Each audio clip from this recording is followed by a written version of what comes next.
Hello, welcome to Enchantment of Eternity's live stream. I am joined here by Darrin from D's Reviews. Darrin, thanks so much for joining.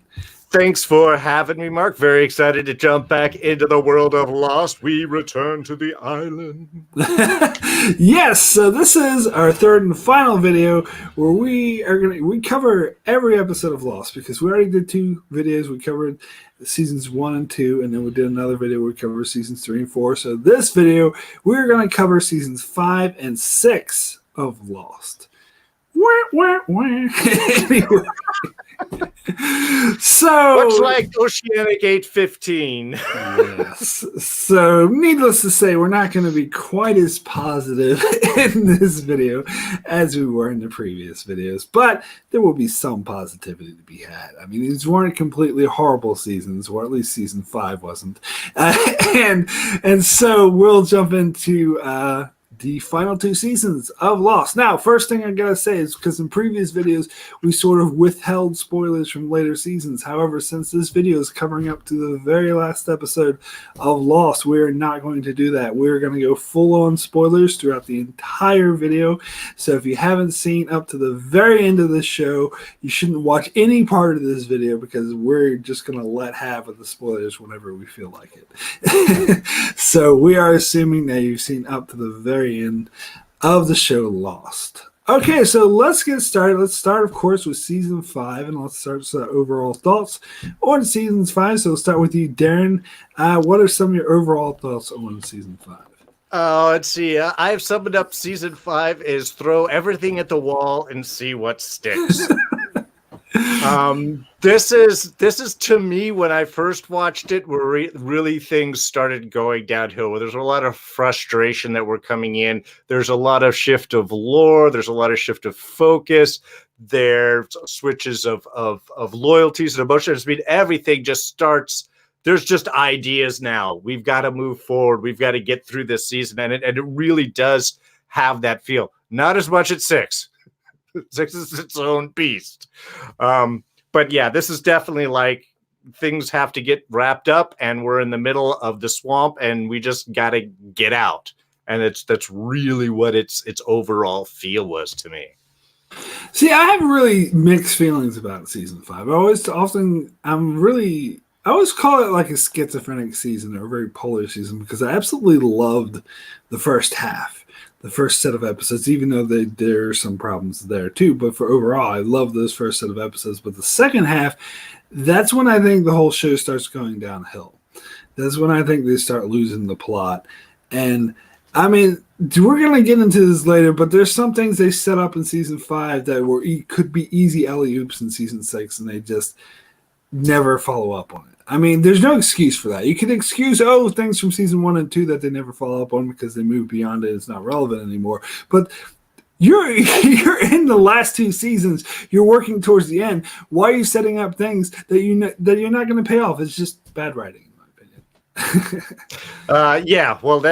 That's sort of part of the downside of this show is ends up being so many things that were set up or brought up or discussed that either get completely changed, dismissed, or swept under the rug and gone a different direction. You know, I mean, the show ends, but it sort of ends for almost like 2 different shows. It feels like. Yeah. So. All right. So let's go ahead and jump into the episodes. If you don't know the format we're going to try to go quickly through all the episodes of season 5 and 6. So let's start with the first episode of season 5. Which is Because You Left. So I'll start with my feelings on this episode. I actually really enjoyed this episode. It's probably one of my favorite episodes of season. Maybe it's my favorite of season 5. It's probably one of my favorites of the show.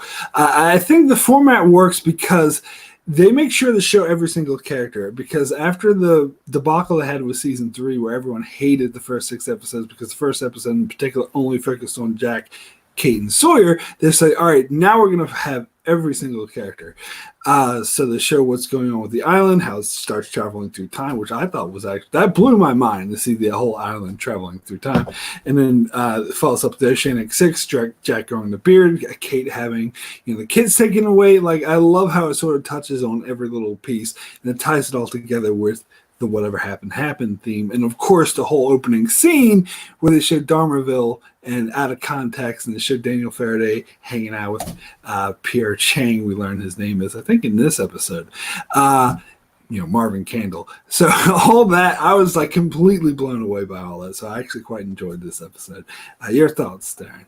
I'm kind of with you there. Also, even in the whole sort of first part, the time traveling, the moving island, it was interesting. This is also to me where a lot of the time and story jumps made a lot more sense, going from island to back to land and so on. It wasn't sort of as disjointing as some of the jump flashbacks or flash forwards. I didn't feel they had to sort of make up storylines, in order to have a sort of B story and flashback or flash forward mix. This was just stuff happening. You were seeing what was happening on the island, what was happening back, in the States and such. So really kind of enjoyed that aspect. And yeah, the pacing of it was nice. Seeing Pierre Chang and Daniel Faraday in there, which, is a scene that then we catch up to much further down in the season.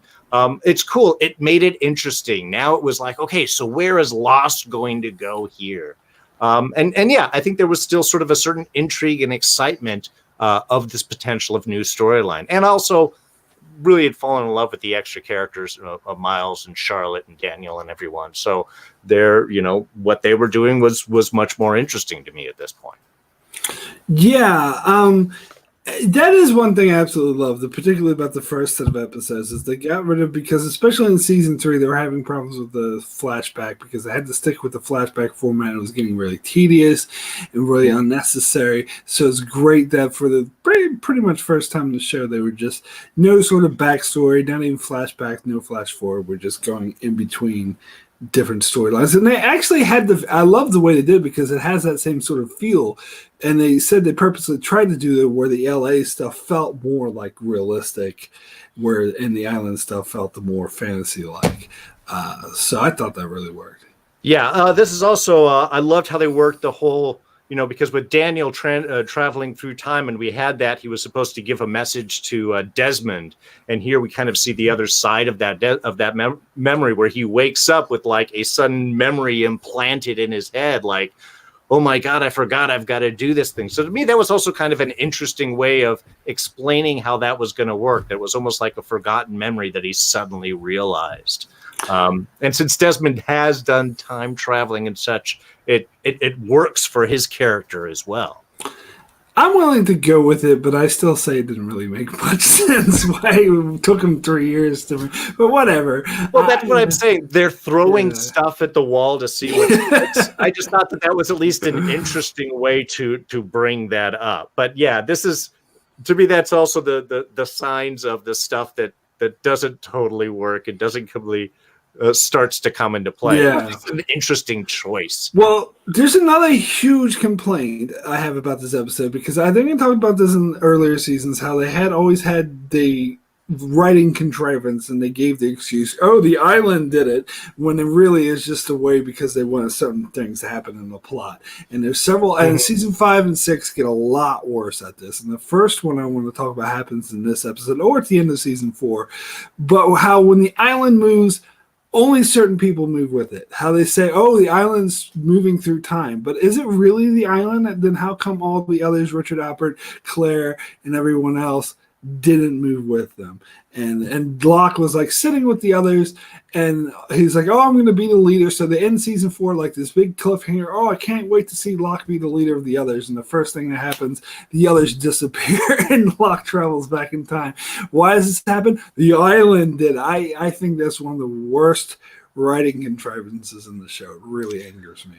Yeah, well, that's where some of the time travel and island shifting starts to, rules only apply under certain circumstances, and then they don't apply, when it doesn't need to. And yeah, this is one of those earliest examples of that of that big problem. The show really kind of snowballs going forward here. Yeah, and real quick before we move on from this episode, I also wanted to talk about how I've heard before that people thought this is when the show jumped the shark, that the whole time travel concept is what killed the show. And I disagree with that. I think the time travel works for these first 5 episodes or first 6 episodes. Well, I think it works also because it's quick. They don't really spend a whole lot of time with that. It's happening. They're going for a solution. They solve it. They see what happens. So I think that works in its benefit. It keeps the momentum going forward. And that's, I think, where the show can kind of get away with some of these, writing contrivances. Why are these people going? Why are they not? You're just going with it. They really use that later on with the Ajira flight also, of why some people travel and some people don't, because the island says it does. Yeah, I'll get to that. Because these people are integral to the plot, right here. I will definitely get to that one later. But anyway, let's go ahead and move on to the next episode, which is The Lie. It's another episode that I really love. In fact, I know I said I like the first episode the best of the season, but actually I think this one might be the best of the season. I absolutely love the LA storyline in particular. I like how Hurley is dealing with the fact of having to lie. I think this is a beautiful character story for Hurley. First of all, it deals with the trauma he felt after surviving and the guilt he felt about lying, right, and how that's affecting him now. And of course, you get the beautiful scene where he tells his mother the entire events of the whole show in like 2 minutes in his Hurley way, which is absolutely amazing. And then you got other stuff with the other characters in LA. How you have Hurley is at the gas station and he has to pull out with Saeed, and then Kate pulls in behind him, not even realizing this, and she's like called by Sun. Like this kind of serendipity thing that the show always did well, but usually in flashbacks. I think it was so great to see that in present tense. So I quite love that. Now, real quick, the island storyline, another thing happens that pissed me off is that the flaming arrows, they kill all of the extras. To me, this felt like the writers were being so lazy. They were like, oh, we have all these extras and extra characters. We don't know what to do with. Let's just kill them all. I mean, that makes them pointless. Why have them there for 4 seasons? All you're going to do is wipe them. To me, it's just the writers ran out of ideas. That originally they thought they'd use them for something. And they're like, nah, we don't want them. Let's just kill them all. I hated it. But anyway, Darrin. Well, that's how they keep them all from time traveling. They wipe them out. See, that's sort of what sorts it all out. Yeah. This is where we meet Neil.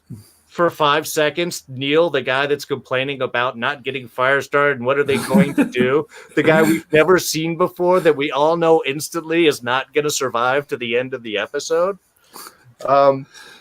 This was another one that also kind of got me the notice. Don't you think after all this time they'd know how to start fire? They sit there for hours in front like, we've got to get a fire started. You've been here for months and you guys don't know how to start a fire by now? That's bad survivaling. And the flaming arrows was the best because honestly, we only see like 2-3 people get killed. I mean, one guy shot in the arm. Neil's taken out, of course, immediately. Yeah. Everybody runs. There's tons of arrows going, and no one gets hit through like almost all of the scene until the end. And then it's like, oh yeah, we got to make this look dangerous. And then they hit one guy in the arm and one guy's running by on fire and then someone else like gets hit in the chest. So it's like, yeah, they're trying to wipe things out, but it's also a massive amount of firepower that hits almost nothing. I don't know. I thought it's been a while since I've seen the episode, but I thought I saw a bunch of people dying. If I remember correctly. Like Sawyer tries to save this one person. Oh no, Juliet does, and Sawyer drags her away, saying, "Do you want to get killed too?" To me, it feels like everyone's dying except for Sawyer and Juliet. That they had the magic plot armor that protected them from the flaming arrows. Always, and I think it's also in this episode. I think it's when Ben's talking to Daniel's mom. Oh yeah, that's how it ends. I think this is where they're really implying the importance of bringing Locke's body back. How that's everything is dependent upon Locke's body coming back. And this is really one of those issues that they never satisfied. They never really, outside of we need to get everyone together, they emphasize it so much. It's really one of those annoying points where it's like, you keep talking about how important Locke is, and you keep talking about how, bringing his body and the importance, and it's all laying on that, especially how 6 ends up. It's really one of the points that just gets completely dropped, and it gets kind of frustrating because at this point I'm like, God, tell us, really, man, just let us know what is the importance here. Yeah, I don't know. That's one of the things I kind of knew they were going to fall flat on. Oh yeah, no expectations didn't even allow me to ask that question. But I want to get back to Neil because do you actually know the deal about with Neil, who's actually known as Fergert? Because no, go ahead. Yeah, he was actually mentioned way back in season 2, several times as dialogue. They call him Fergert. They didn't actually show him, but they talked about him. And then they had these webisodes that came out right before season 4. They actually showed that actor talking to Hurley in like a webisode that was supposed to be taking place during season 2. So technically season 5 was the first time we saw him proper in the show, but we actually heard him mentioned before, and we've seen him in the webisodes. So I was actually happy to see him, and I was happy to see him die. Happy to see him get hit by the fire arrow as well. and in fact, like Lindelof joked about how, his nickname was Fergert because he worked at a Fergert place or something. And it says, oh, what is Fergert's, frozen yogurt? What's his arch enemy? Fire. That would work. I mean, that's kind of cool. That's payoff for anybody that was following, web connections and such on that. But I think it also works if you didn't, because again, he doesn't last the end of the episode, so it's not like any storyline has to pay off there with him. He can just jump in and go immediately right back out. Yeah, absolutely. All right, so yeah, let's go ahead and jump to the next episode, which is Jughead. Now, I don't know, some people, when this aired, were saying this is the best of the season. Some people love this episode, and I like the island storyline. It was definitely, they follow up from the Frozen Era thing, go more into the others in the 50s and how they took over the army people who were there to like test nuclear weapons, and they killed them all off and stole all their equipment. And that's why they were throwing arrows, because they assumed that the 815 survivors were the army people coming back for their stuff. And of course, this ties up some loose ends in season 2, how Goodwin has like an army knife, an old style army knife, and so this explains where they got it from. And they had the whole, and then you find out that the asshole guy who's threatening to kill Juliet was actually Widmore as a teenager, and you see Mrs. Hawkins as a teenager. So that's all great stuff. I absolutely loved it.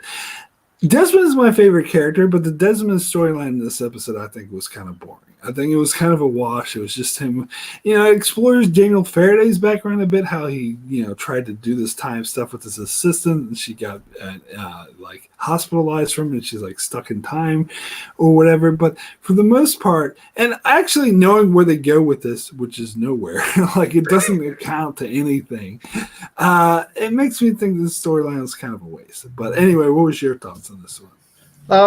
Yeah, I mean, it's a good one. This is kind of nice because I think we really start to see Widmore's association really larger with the island and everything else right here, seeing him as the young person in the back and seeing that he had financed Faraday's research and all of those. I mean, so we're getting kind of at least a little more insight of the importance of Widmore in this, which I did appreciate. At least seeing that, because that's always been the question, is why is Widmore after what's going on, and so we that's the one thing I kind of like about 5 is sort of expanding that particular storyline.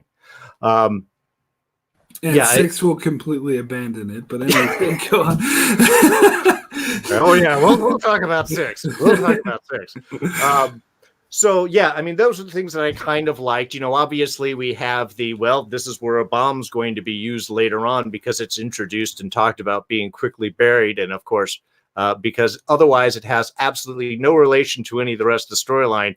This is something that's going to be used later. Chekhov's atomic bomb. Right, exactly. Yeah. And then we have, wait a minute, and this is where Locke comes down and kind of first meets Richard and talks about his importance and his birthday and when he's going to come up, and then, you know, disappears right in front. So this does start to pay off some stuff that's already sort of woven into the story, which was a little more interesting. And see, oh, this is why he may have gone and tested Locke when he was a kid, and knew about him. And so, you know, we're setting up some interesting little ideas that can be expanded and some payoff. So, yeah, this is, again, you're right. The first chunk of these episodes, even when they're making stuff up, still has a certain momentum and workable feel, which is why, you know, I got to go with you. Sort of the first half of the series season is good, and then it starts to go. Yeah, got it. All right, so yeah, and in chat, Colonel Doomsday says Woodmore as a teenager annoyed me, to be honest. And X-Men, good to see you, says I loved Woodmore Island reveal. So I guess different feelings on that. I was happy. I was fine with the reveal that bratty teenager was Woodmore. I thought that was pretty cool. Well, sure, of course, but we also get to see it's like, oh, this guy, yeah, you can see where he would be trouble later on. You know, I mean, again, it's a great introduction to an annoying character that you immediately go, aha, yeah, you know, that makes sense. This guy would be trouble. Absolutely. All right, so let's go ahead and pile through these episodes. Let's get to the next episode, The Little Prince. I don't know. I think, yeah, I didn't hate this episode, but it's probably the lesser of the ones so far. What were your thoughts on it, Darrin? I'll let you start. As I'm going through my notes right here. Yeah, I think my first note is more of the same. Again, it's more of the time traveling. It's more of the stuff we're seeing. The effects of time travel. Charlotte collapsed at the end of the last episode. Now Miles is starting to get a nosebleed and so on. So we're seeing how the sort of psychological, the body effects are of the time traveling, which is nice because it gives you a sense of drive and speed. It's not something you can just bounce around. We have to solve this quickly, which at least keeps the momentum going. That I think that was nice. And then, Jin connects up with Daniel Rousseau, so we're seeing more of those. This is where he pops out, right. Pops out of the water at the end of last one. Can we talk about Jin? Yeah. Go right in.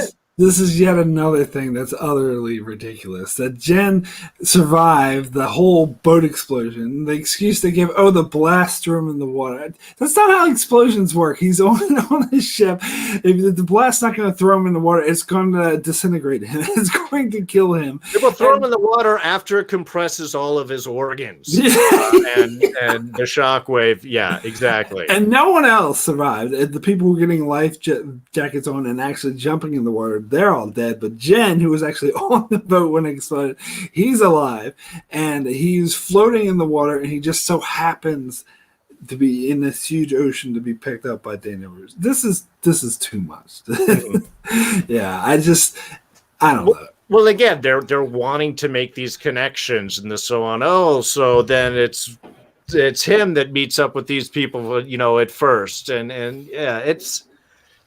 I know they want to do connections. The idea of the time traveling, you do get to sort of meet with people, but you're right. Being saved by just being blasted at the explosion and time traveling as he floats unconsciously, and suddenly, I don't really buy that. Buy that either. There was this YouTube song I thought was hilarious. It came out after the show finished. I think it was called Answers. It was a parody of the song. Oh God, the song that appeared in season 3. Is it the one Juliet was listening to in the first episode of season 3? Oh yeah, no. Downtown, that's right. Okay. Downtown, but they did it to that tune. But it was answers, and they had this whole thing about Jen where they started singing, but they would sing about him, but they stopped the song to be like, "How come he flew all the way here?" And they showed like a map and had like a Jen head like floating from one side to the other in order to get there. Well, how does this make any sense?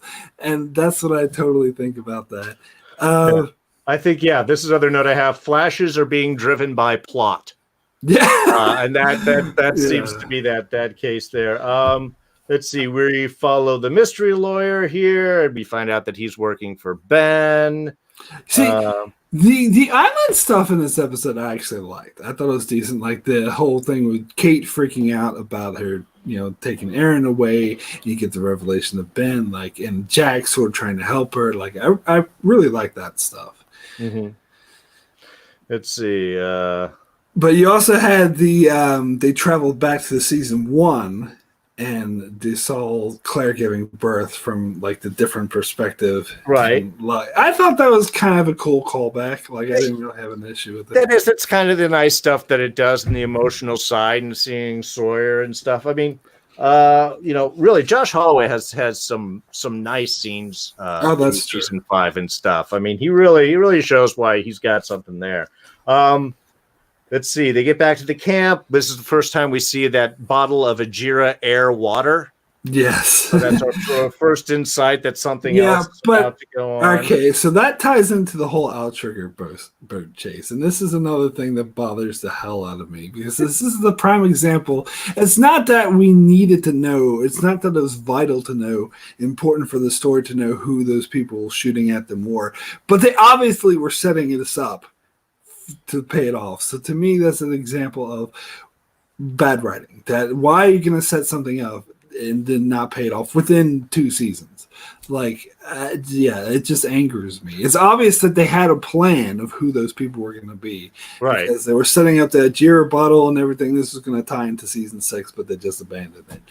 I don't know. Well, yeah, exactly. That's where I'm saying. That's why it was like the flashes are being driven by plot. At this point, they're just like, well, heck, we set this up. Let's pay this off. We got to connect to the one thing that we talked about, and then we can forget about it and move on to the next thing. So yeah. And that's it. So I mean, it's just going on. Sawyer gets staved by time travel. And of course, the others think we're shooting like stormtroopers at him. I always love that when nobody gets hit.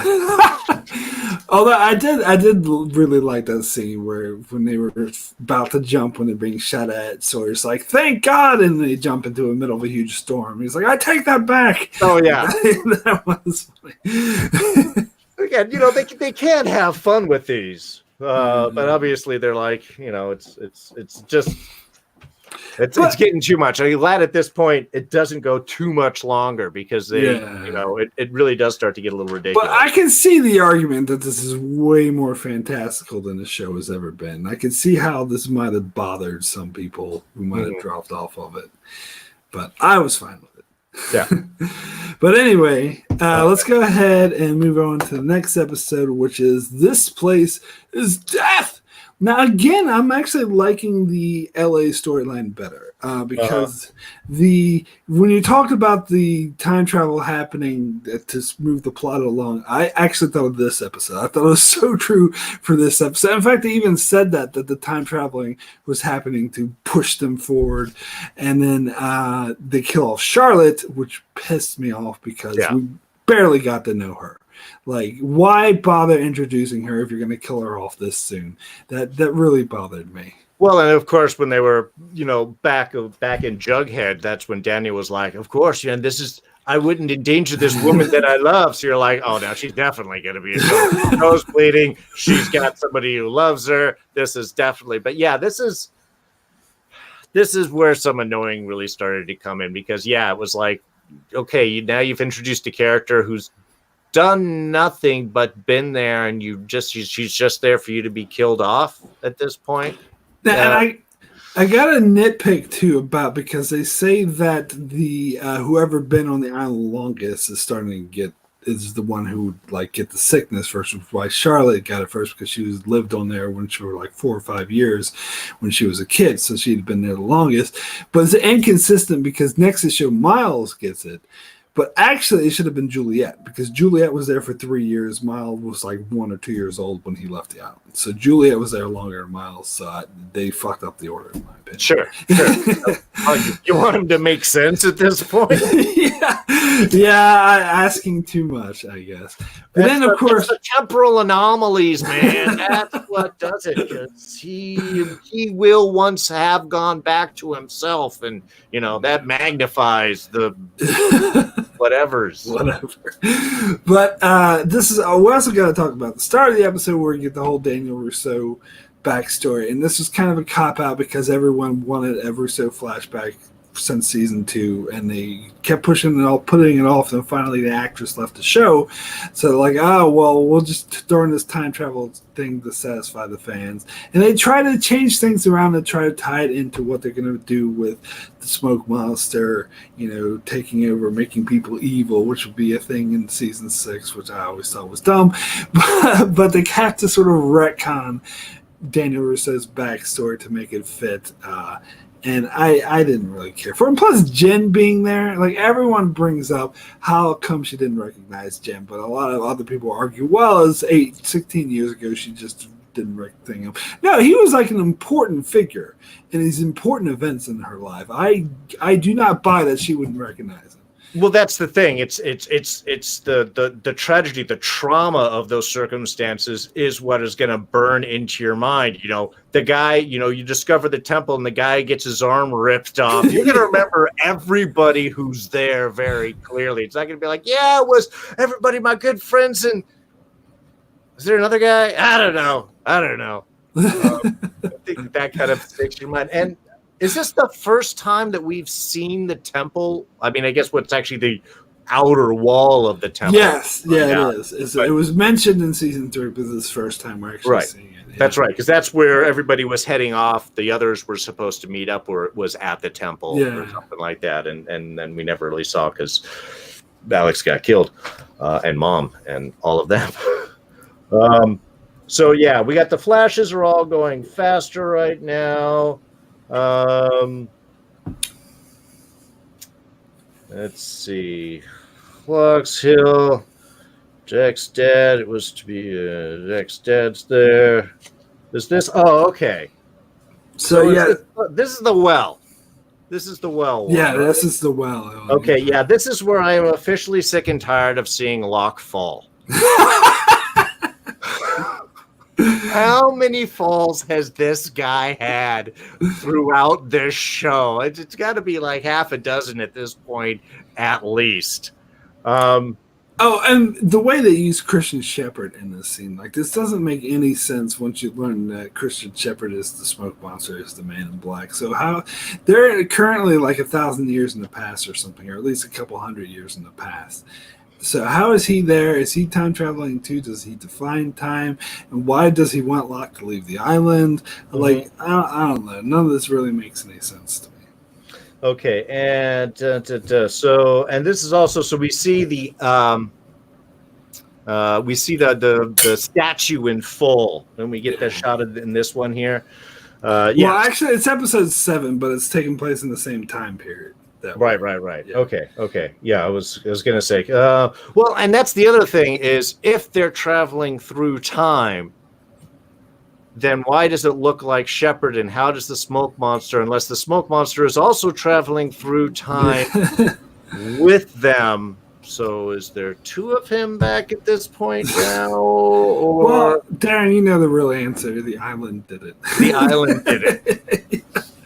Yeah, but yeah, this is where some of the time traveling issues come in, because again, it was kind of like cool to see as always, stay over my son, and this is your job, and you've just got to get up and so on. And we could see why it was going off. The wheel that Ben pushed fell off. Well, that part of it made sense. And he's got to. Well, yeah, no. I mean, that worked, and I love the actual shot that they had the flash as he's going down the well, and we see the lights coming up from down there, and then comes and bursts all the way up. So that was kind of a cool thing. Like, oh, this is the source of these flashes in this movement. I mean, visually, I thought that was a really cool one.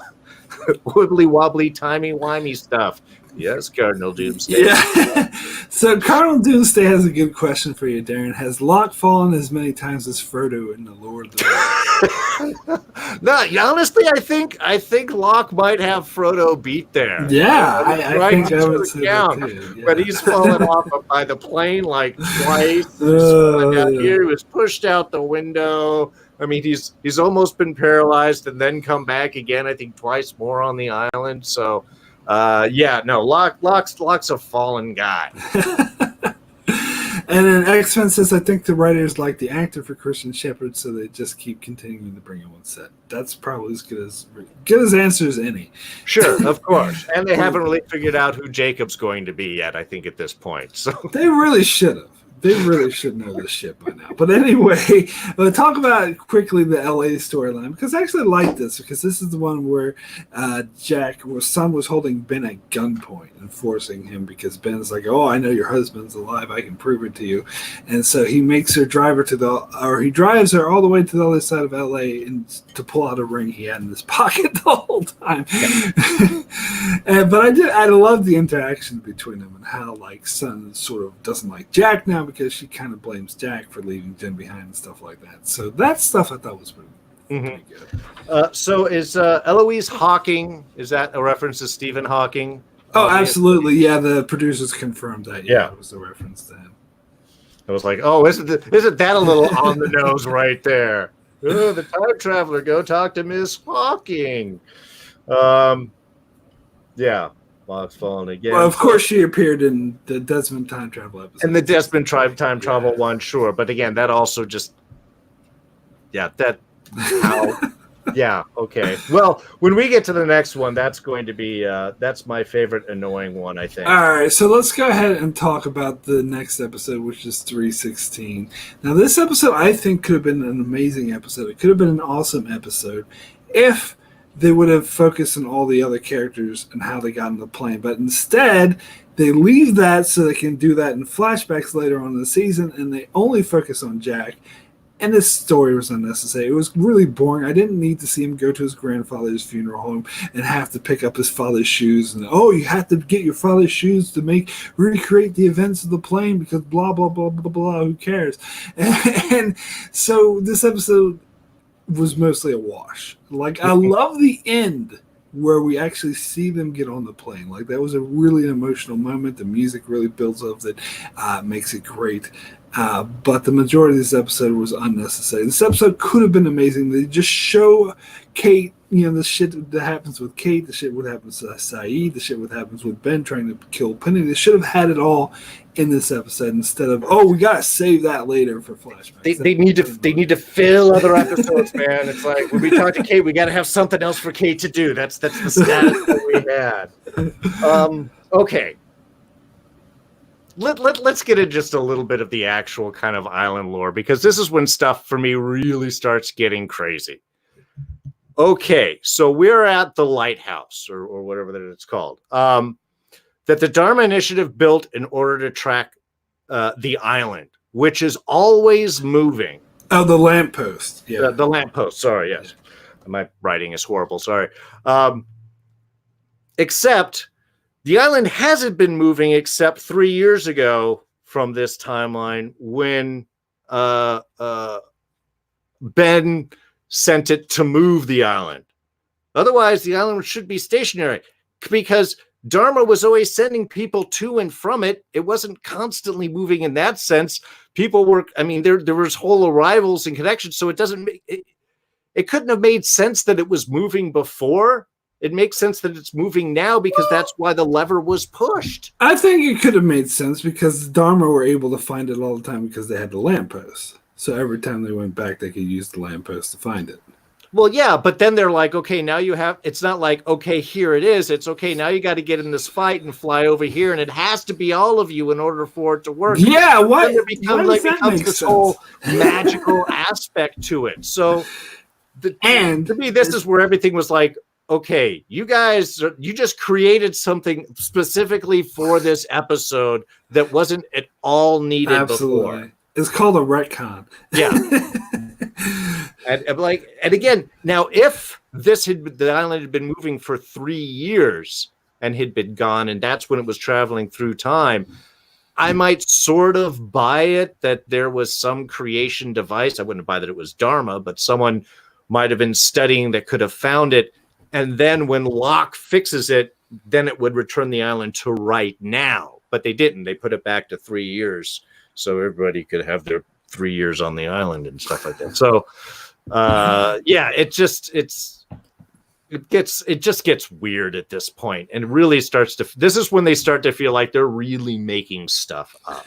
All right, so now I got to get to my second biggest complaint, and this is another. The island did it. We kind of alluded to this earlier, how Hurley, Kate, and Jack and Saeed disappear from the plane, and they travel back to 1977 when the plane comes to the island. Why do they do this? Well, the answer is quite simple, because the writers wanted to have them in the 1977 storyline with Sawyer. And so you watch the behind the scenes, they come up with these bullshit excuses. You know, the bullshit excuse that Damon Lindelof gave was, because they weren't able to perfectly recreate the events of the first flight, so it had some unattended side effects. So the unattended side effects were characters mysteriously traveling back in time for no other reason than the plot required. Right. But again, why would you need to recreate something if you just needed to find out where it was? This is where things are like, again, you're doing it for plot, you're doing it for entertainment, fine, but at least own that. At least own it. But even if you do it for like entertainment, it has to make sense. Sure. Any narrative has to. Like, you can't just do things willy nilly. Like, they can't just have Legolas and Lord of the Rings all of a sudden grow wings and fly without explaining it. That would make no sense. Like, you have to have. I completely agree. You got to have stuff make sense. But I mean, but at the very least, if you do something like this, don't try and pretend that you're making it make sense unless you actually have an explanation for it. Just make it make sense, or at least own that you don't. But don't be like, no, it's because it's magic. All right. One last thing. Yeah, sure. I love one of the final lines when Jack and Ben are talking on the plane, and they're like, Jack looks over, he's like, "What about all the other passengers?" And Ben says, "Does it matter?" And they're both like, "No, we're going back to the island. If this plane crashes to get us back to the island and everybody dies, we're accepting it at this point." See, that I almost felt like that was the writers talking to us. Yeah. They're like, who cares about those other people? We're just going to kill them off. But it does work as a perfect Ben response in that, because Jack has nothing to say. He's like, "Well, no, I guess you're right. We're still doing this." All right, cool. So let's go ahead and move to the next episode, which is the life and death of Jeremy Bentham. I enjoyed this episode. I don't know if it was entirely necessary at this stage, because it's kind of covering old ground. We kind of got the impression, the idea of what happened when Locke went to Kate and Jack and all them and tried to convince them to come back to the island, because this was mentioned way back in the season 3 finale. But it was interesting. It was interesting to actually see it. And of course, they tie in Matthew Abaddon and kill him off, which really pissed me off, because he was an interesting character. It seemed like they could have done more stuff with him.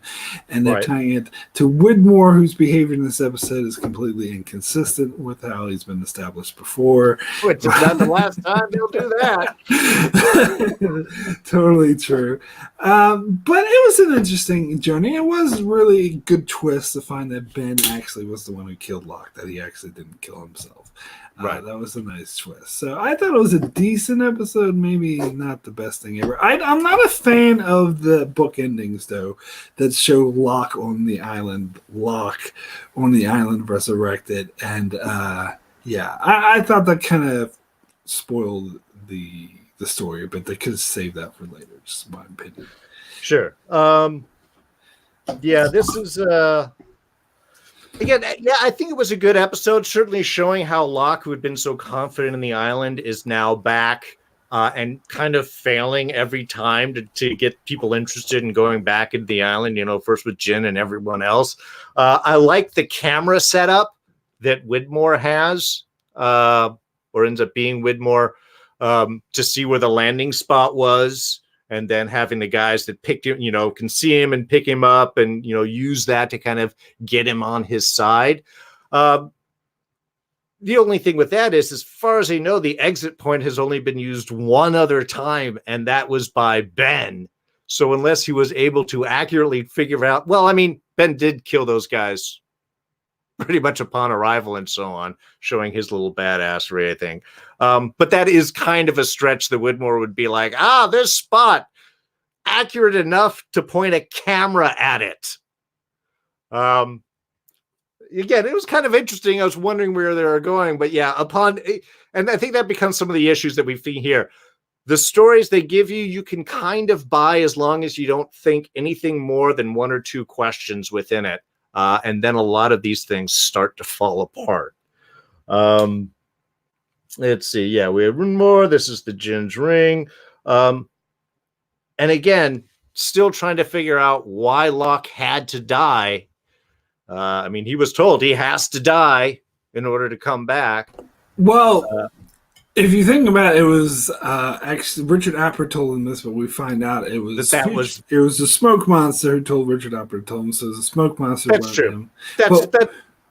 So I mean, I guess we're meant to believe the smoke monster wanted him to come die so he could use his body and impersonate him in order to kill Jacob. Sure, but that's also, again, how did you know this before the time traveling to send him? It is really far fetched. Yes. It starts to get a little ridiculous. And even the killing of why did Ben kill Locke? Because he saves him, and the only bit of information he seems to get is Eloise Hawking's name, who he says he knows, but of course it's Ben. He could be lying because he worked so hard to save him. And that's kind of it. That's the only bit of information that he needs. I think he does get Jin's ring from him.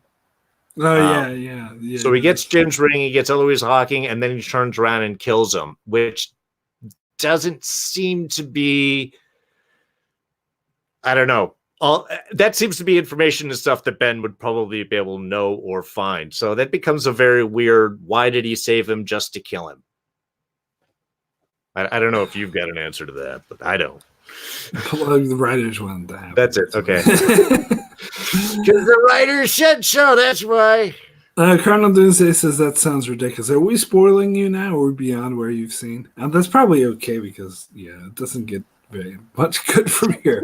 Anyway, let's move to the next episode, which is Le Fleur. If I pronounce that correctly, Le Fleur. Right.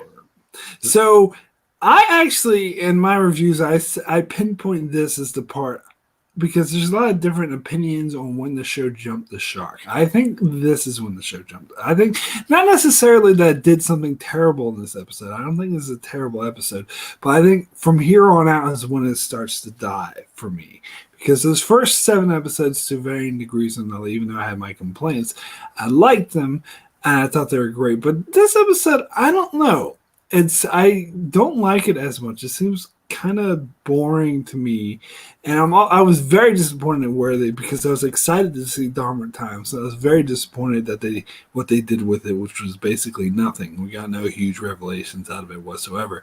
And this one in particular, because it starts the episode where you see the Dharma guys and like, oh, we have to tell LaFleur, and we don't know who LaFleur is, and they open the door and LaFleur says, what? And I'm like, that's Sawyer. And so it's so obvious that Sawyer. Come on, stop playing it like we don't know it's Sawyer. And then seeing how he became part of the Dharma show. I mean, it was an okay episode, but I don't know. There's something about it I found kind of dull. Mm-hmm. I don't know your thoughts on it. I don't know. I didn't mind this one necessarily too much. There was sort of an interesting thought when we see, like you said, from the top level during that final shift where Locke disappeared and ends up turning the wheel, was like, well, we see the Egyptian statue, so we know the wheel at least went back that far where the statue is still standing, which we can assume is hundreds and hundreds or thousands of years back, ends up not being quite that long ago. But so, I mean, that was kind of an interesting thing of like, okay, where's the timeline of things happening? Now we're seeing what it actually looked like. It's big. It's Egyptian. Wow. the lore is kind of interesting with that.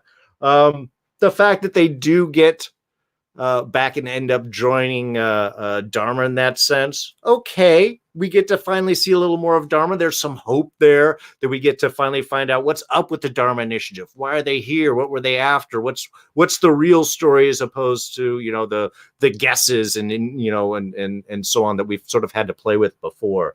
But let's see. I did like Sawyer getting up to Richard Alpert at their weighing of settling up the whole murder and being straight and telling Richard, yeah, did you bury the bomb like I asked you to? Okay, yeah, let's bring it up. It's playing with Richard's long life in this sense. And it's kind of nice to see Richard not knowing something or playing catch up when he's always been presented as very much a very knowledgeable, wise advisor type kind of figure. So I kind of like that idea of him sort of using his connection with Richard there and being that in order to buy time. Remember John Locke? Yeah, this is the thing. And he disappeared in front of you. Well, I'm waiting for him.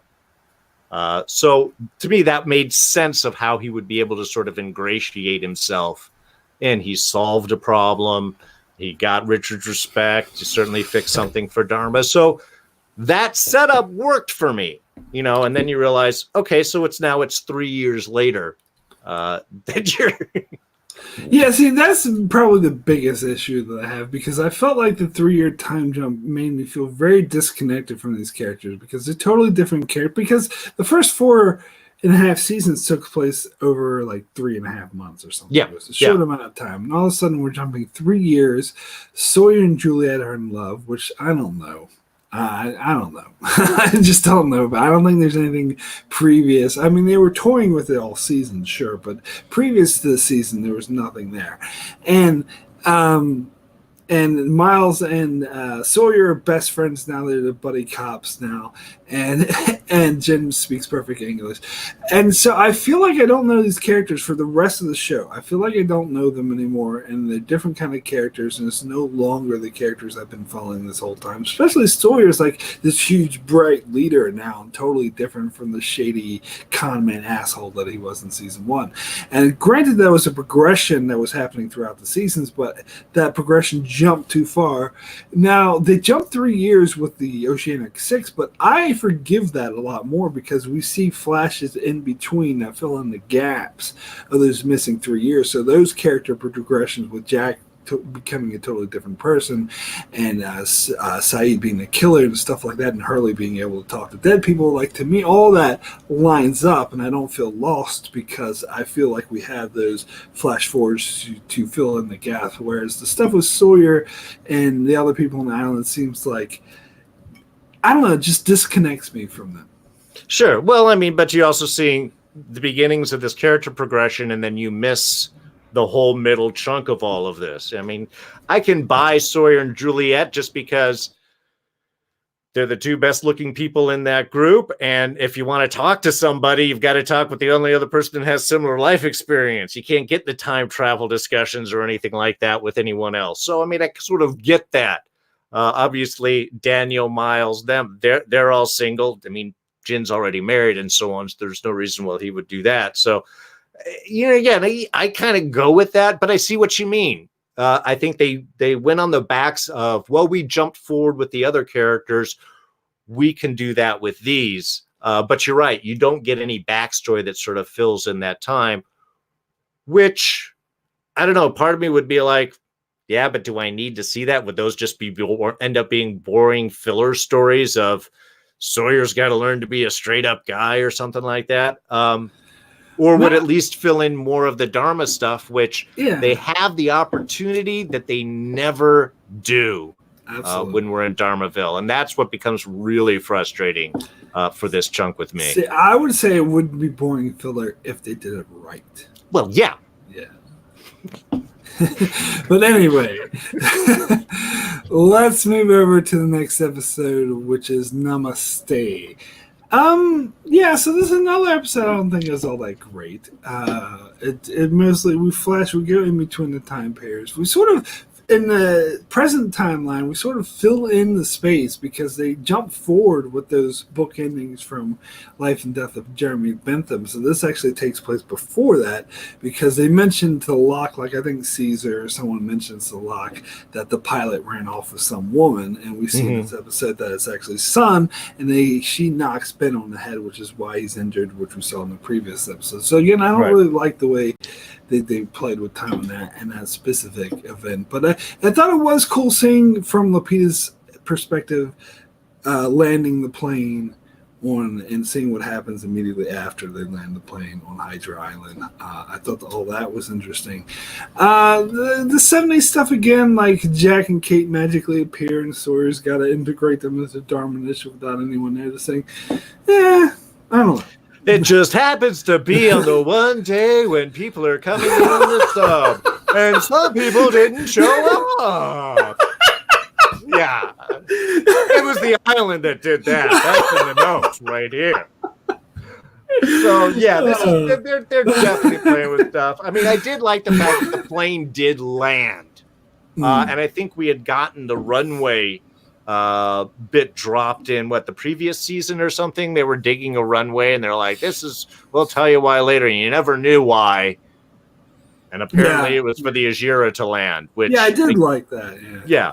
So I mean, at least we got some time. That made sense. The plane didn't crash. They could potentially take off, and it explains why there doesn't seem to be a whole lot of dead people with the group that we had seen. They were just wandering around by the beach or then rooting around in the Hydra Island offices and stuff. So, I mean, that was kind of cool. And we're getting we meet baby Ethan, which is fun to tie that one forward. Saeed meets young Ben, which of course is awesome at the end right there. Ben and Christians again at the Dharma camp. Yeah. Again at the old Dharma camp. Yeah. I mean, again, it's all right. We're establishing the back. I'm glad they don't necessarily. Well, I guess it's the whole second half of the season where they end up doing this, but they keep it moving. But yeah, it's mostly the question of why. Why are they back here? Why aren't they back on the island? It's because something else has to happen to give us a cliffhanger at the end of the season. I think that's also in the notes. All right. So if you're ready, let's go ahead and move on to the next episode. Yeah. Which is He's Our You. And I had named this the worst episode of season 5, in my opinion. I think this is one of the worst episodes of the show. I really didn't like this episode. I don't like the whole focusing on young Ben, first off. And one of the reasons why I don't like this episode is because it's all about Saeed. Like, at the end, he realizes he needs to kill Ben so that he never grows up and be old. But they have spent the entire first season and previous episodes as well, like the episode in season 3 with Desmond time traveling and everything, they've all made it perfectly clear what the rules of time travel in the show is that you can't change the past. Whatever happened. And so when Saeed goes to do this and we find out, actually Ben doesn't die and it helps turn him into the man he become, it's like, no shit, because they already established full well that those are the rules of time travel. So this whole episode in particular is about Saeed being like, I'm going to change things by killing young Ben, when nothing's going to happen with this. So I thought it was a complete waste of time. I didn't really like Saeed's whole attitude and him, young Ben bringing him sandwiches like I could care less about. And they had introduced the other character like Holden, who like gives the whole episode after him, like He's Our You. This other, he's there. Oh no, he's coming. He's gonna really fuck you up, and he just gives him some LSD or whatever. And I just thought the whole thing was a waste of time.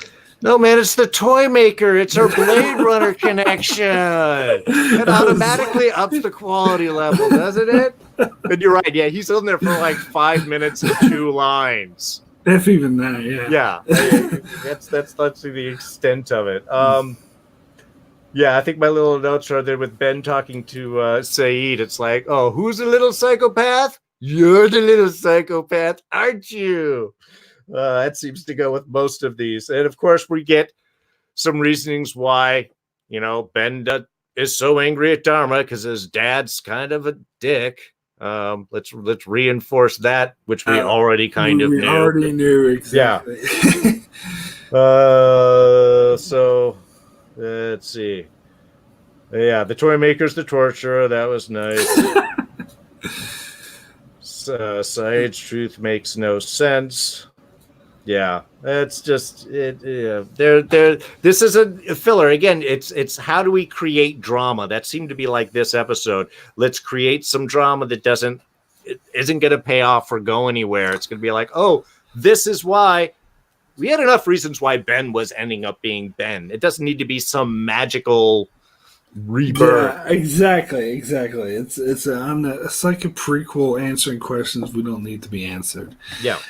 It was the Nick Fury named the Avengers because Captain Marvel had the name of her plane Avengers.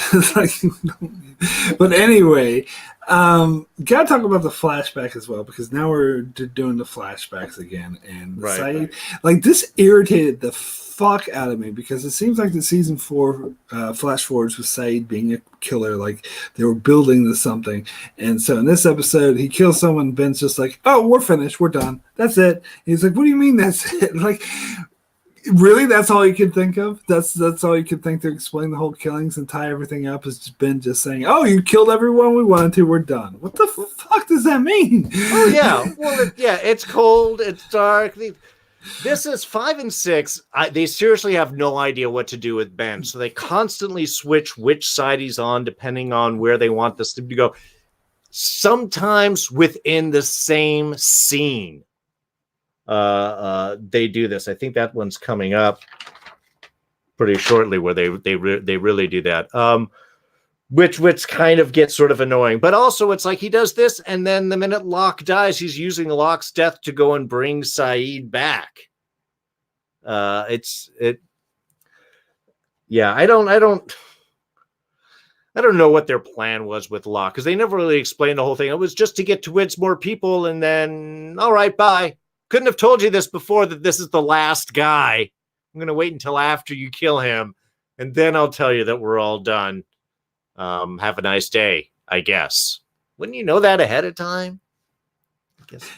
Yeah, and again, the stuff with Alana, and they sort of really introduce Alana in this episode, how she pretends to be a prostitute, and then she's actually not a prostitute. She tries to hook up with Saeed, but then actually she wants to be a bounty. She says she's a bounty hunter, but we find out that's actually a lie as well, that she's actually working for Jacob and wants to bring Saeed back to the island, but she's pretending to be a bounty hunter. This stuff could have been in the episode 316. It could be, but anyway.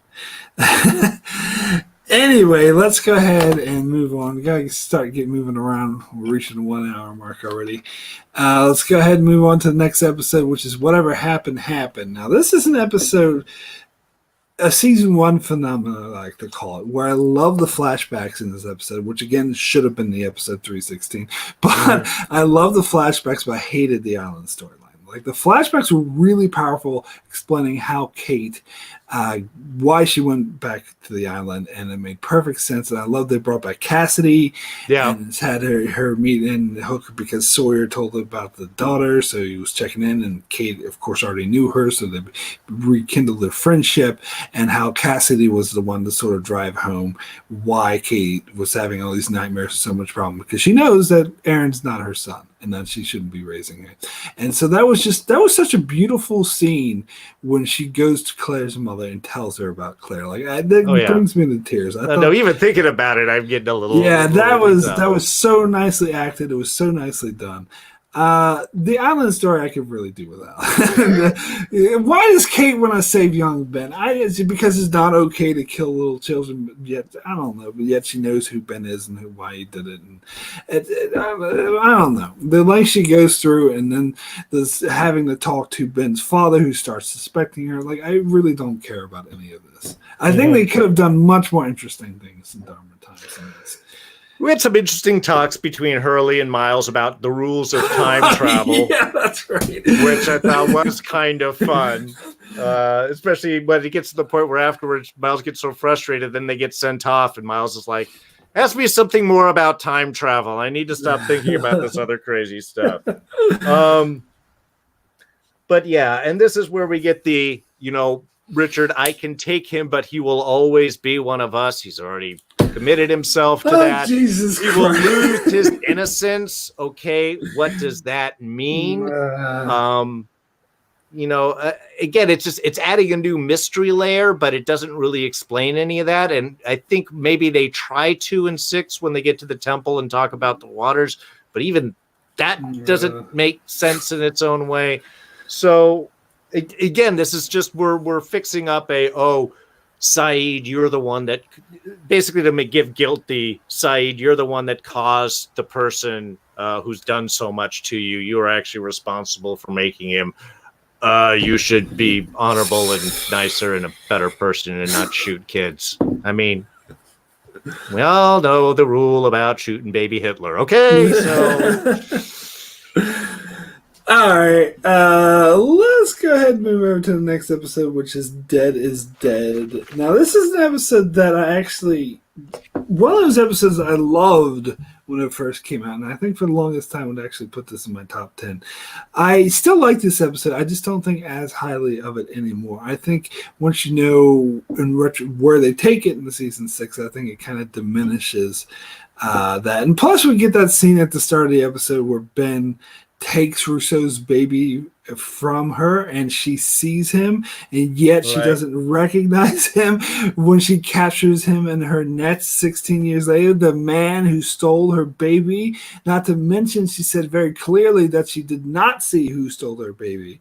So this is just, that pissed me. There's no way, shape, or form that this matches up. And so yes, that irritated me. But the main drive about him having to go to the smoke monster to ask for forgiveness, like, how does that make sense? Like, why they never mentioned the smoke monster before? It was he's like some judge. We learned in season 6 that he's the man in black who's the enemy of Jacob, and if he leaves the island, it'll be the end of the world. What the fuck does that any of that has to do with judging people? Like, I don't. Oh, there's so much. There's so many questions. First off, let's all admit, young Charles Whitmore is a strapping man. The actor they got to play this age of Whitmore, it's like, okay, man, he looks like island hero guy. Got that nice accent. He's looking all svelte and cool. But yeah, this is where Ben. This is my example of Ben switching motivations in the middle of. He's already gotten Caesar, who seems like he's going to be a new person. We've seen him in a couple of episodes, originally the G flight and so on. He convinces Caesar that something's wrong with Locke. He's asking him questions. Do you think he really knows? I've never really actually seen him. Could he have been on this island? Then, as they're leaving that morning, Caesar's like, where are you going? And I think Ben says something like, we're going this way. He didn't really give me much of a choice, implying that Locke is the bad guy. And then immediately after Caesar says, well, then you're not going anywhere, Ben shoots him with a shotgun, blows him away, and is like, we're leaving and taking a boat. Well, why did you shoot Caesar? You could have just told him, yeah, we're taking a trip, and it wouldn't have been a problem. It just, in the middle of from one line to his next line, he does for no reason at all, except to add drama. Yeah, I've went on so many rants because they're obviously building Caesar up to be an important character, and then they just kill him off right away. But of course, I learned later that the reason was the actors didn't want to do the show anymore. After 3 episodes? What the heck was going on the show?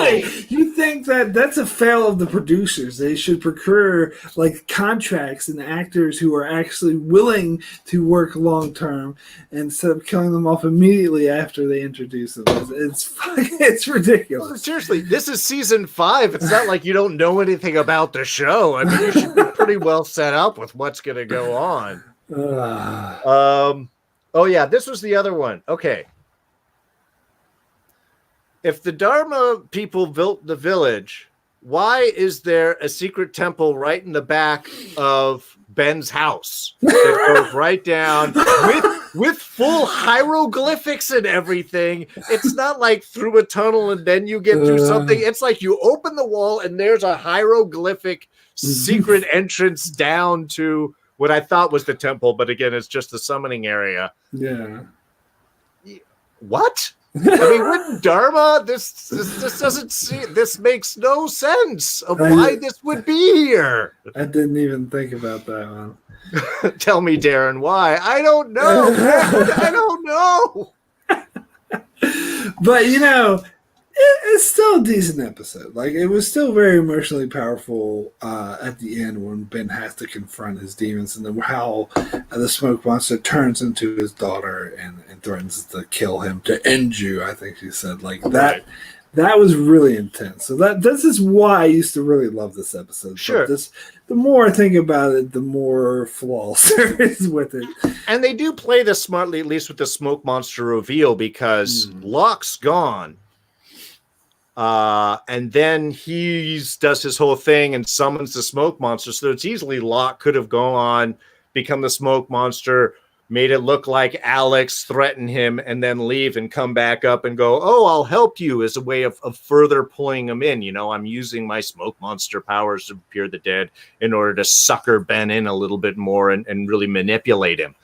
I thought that was at least really well done in the setup, because you don't see Locke and the smoke monster at the same time. They're maintaining that, or the Alex or anything. They intentionally keep him off screen on that. Also, I like the fact we learned, I think it's here, that Desmond's kid's name is Charlie. Oh, actually, we learned that in episode 3. We did get in 3. Yeah, okay, we did, yeah.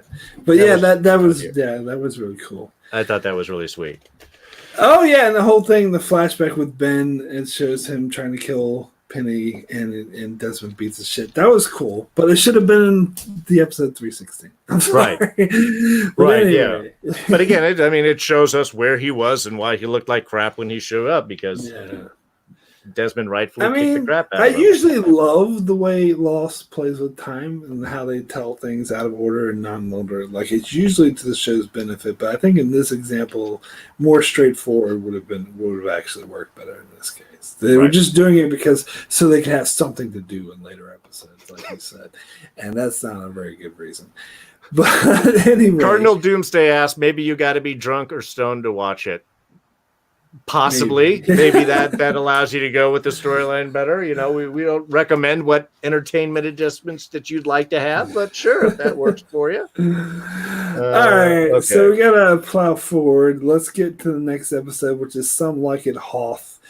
And I gotta be honest, on my recent rewatch, I forgot this episode existed. I was like, okay, so we're gonna get a next episode after Dead is the Variable, and then this episode came on. I was like, oh yeah, because it's such a forgettable episode. I think, we learned that Marvin Candle Pierre Chang is Miles' father, but I think a lot of people already figured this out when I was watching it, and the way they revealed it too was such a downer. Like, they barely even mentioned it. Like, oh yeah, by the way, like, we already know this.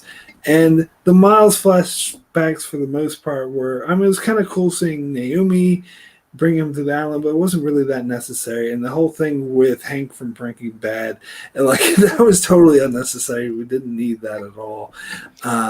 Yeah, it's filler. It's giving some. We haven't seen Miles's background, so it's time that we do a little extra time with Miles. Again, it's the checklist. They got to make sure they get everybody's little background, except Charlotte. She's already dead. Forget her. Yeah, exactly.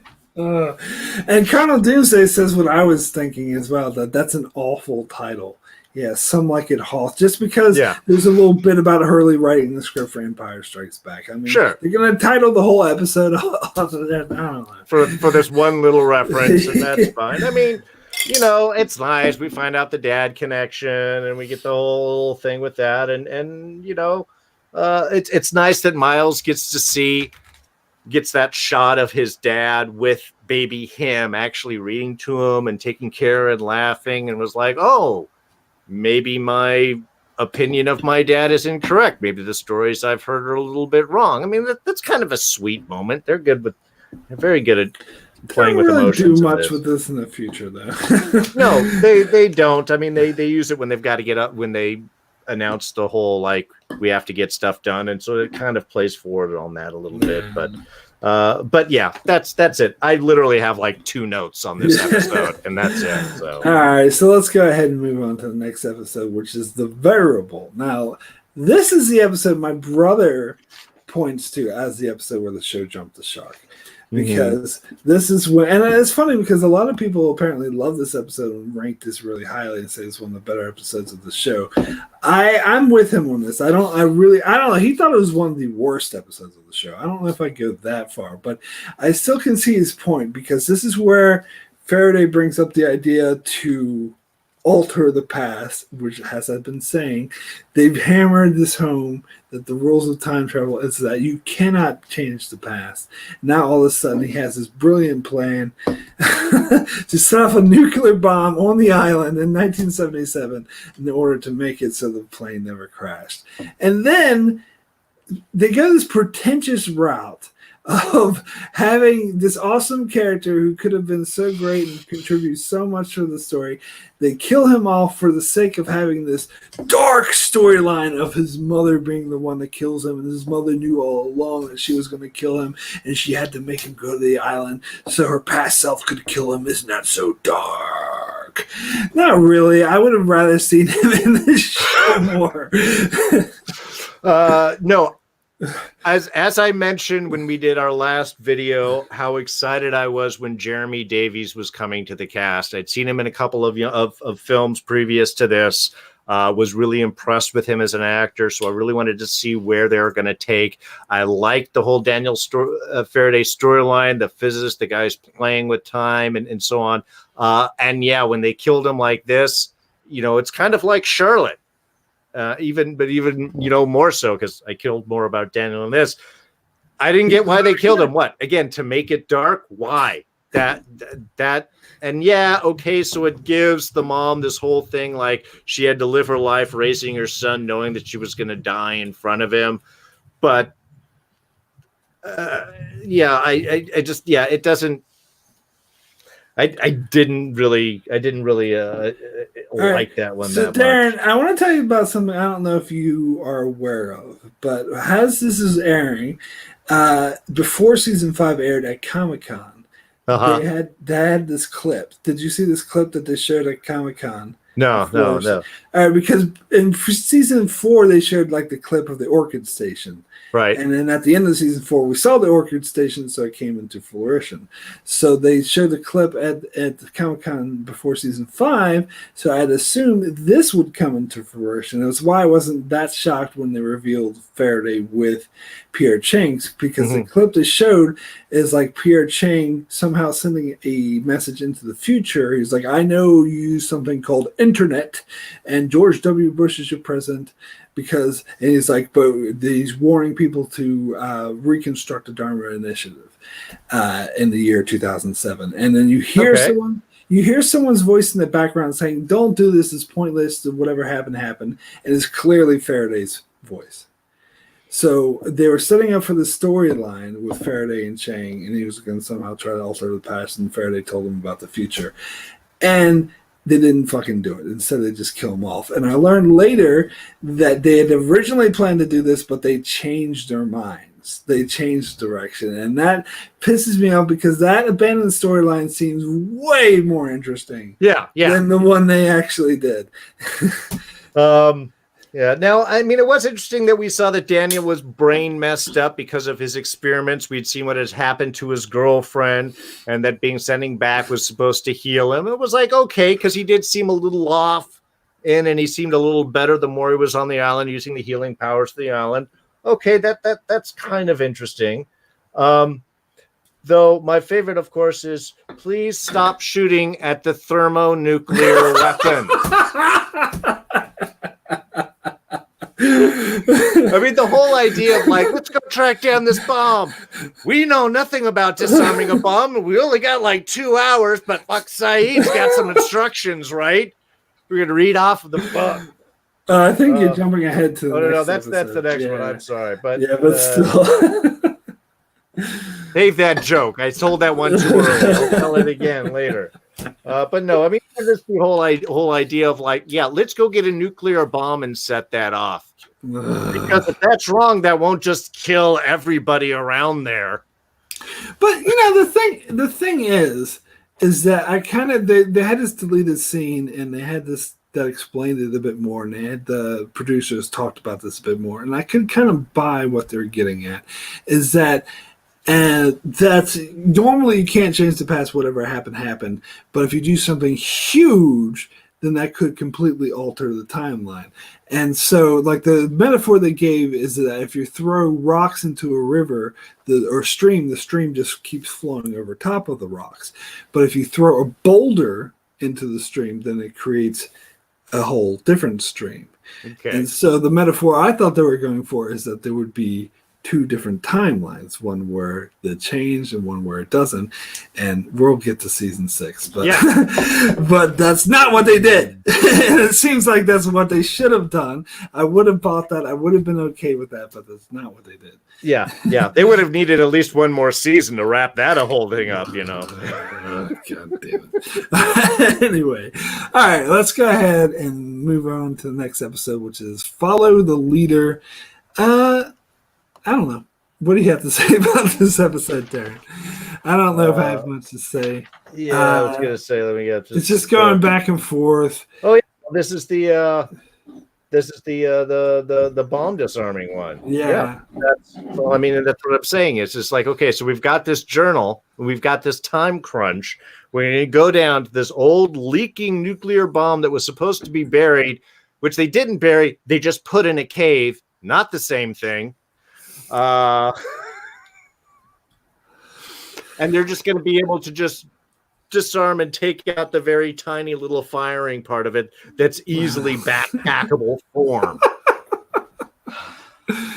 Conveniently. I mean, well, that's it. It's like we're really stretching into the whole convenience realm right now. And I think this is also, we've got Jack all obsessed with, we're definitely going to do this. Saeed Ex Machina, when does shooting kids and blowing up hydrogen bombs become okay? I think that's my favorite line of this episode, though. Since when did shooting kids and blowing up hydrogen bombs become okay? That is a little sort of insane. But one thing I forgot to mention about the previous episode is that lame-ass explanation as to why Mrs. Hawkins has her powers, which does not makes sense. And in fact, it was so lame I didn't even notice it until someone pointed out to me. It's like, really? That's what they're trying to say? They're trying to say she knew the future because she had Faraday's journal from the future. Bullshit. You're telling me that she knew some guy who had red shoes was going to have something fall on him? That was in Faraday's journal? No, it wasn't. No. There was the whole Ring and Desmond buying things and what he was supposed to do or not do, which even then that flashback is a slightly altered time from what was supposed to happen, which again, you can't ask more than 2 questions deep into this at this point because it all starts falling apart. But as for Follow the Leader, that's when we get the Locke being as badass and knowing what to do, but of course we soon find out it's because it's not Locke actually, and he's the one who tries to set up, like we see Locke from the first episode of season 5, Travel 2, and then Richard Alpert. We get the same scene from his direction. We found out that I don't think this is what they originally had planned, because in that first episode it seems like Richard Alpert knew what he was talking about. He wasn't just doing what he was told, which is what they were. I think they really changed directions a lot. Right. Well, and that's, again, this is the why does he have to die? We find out, of course, so he can live in this body. But I think also at this point that's not to the next. But he wants the others to go and meet Jacob, but of course he's really going there to kill him, to have Ben. They had a big reveal at the end of this episode. Yeah. I want you to kill Jacob. Yeah.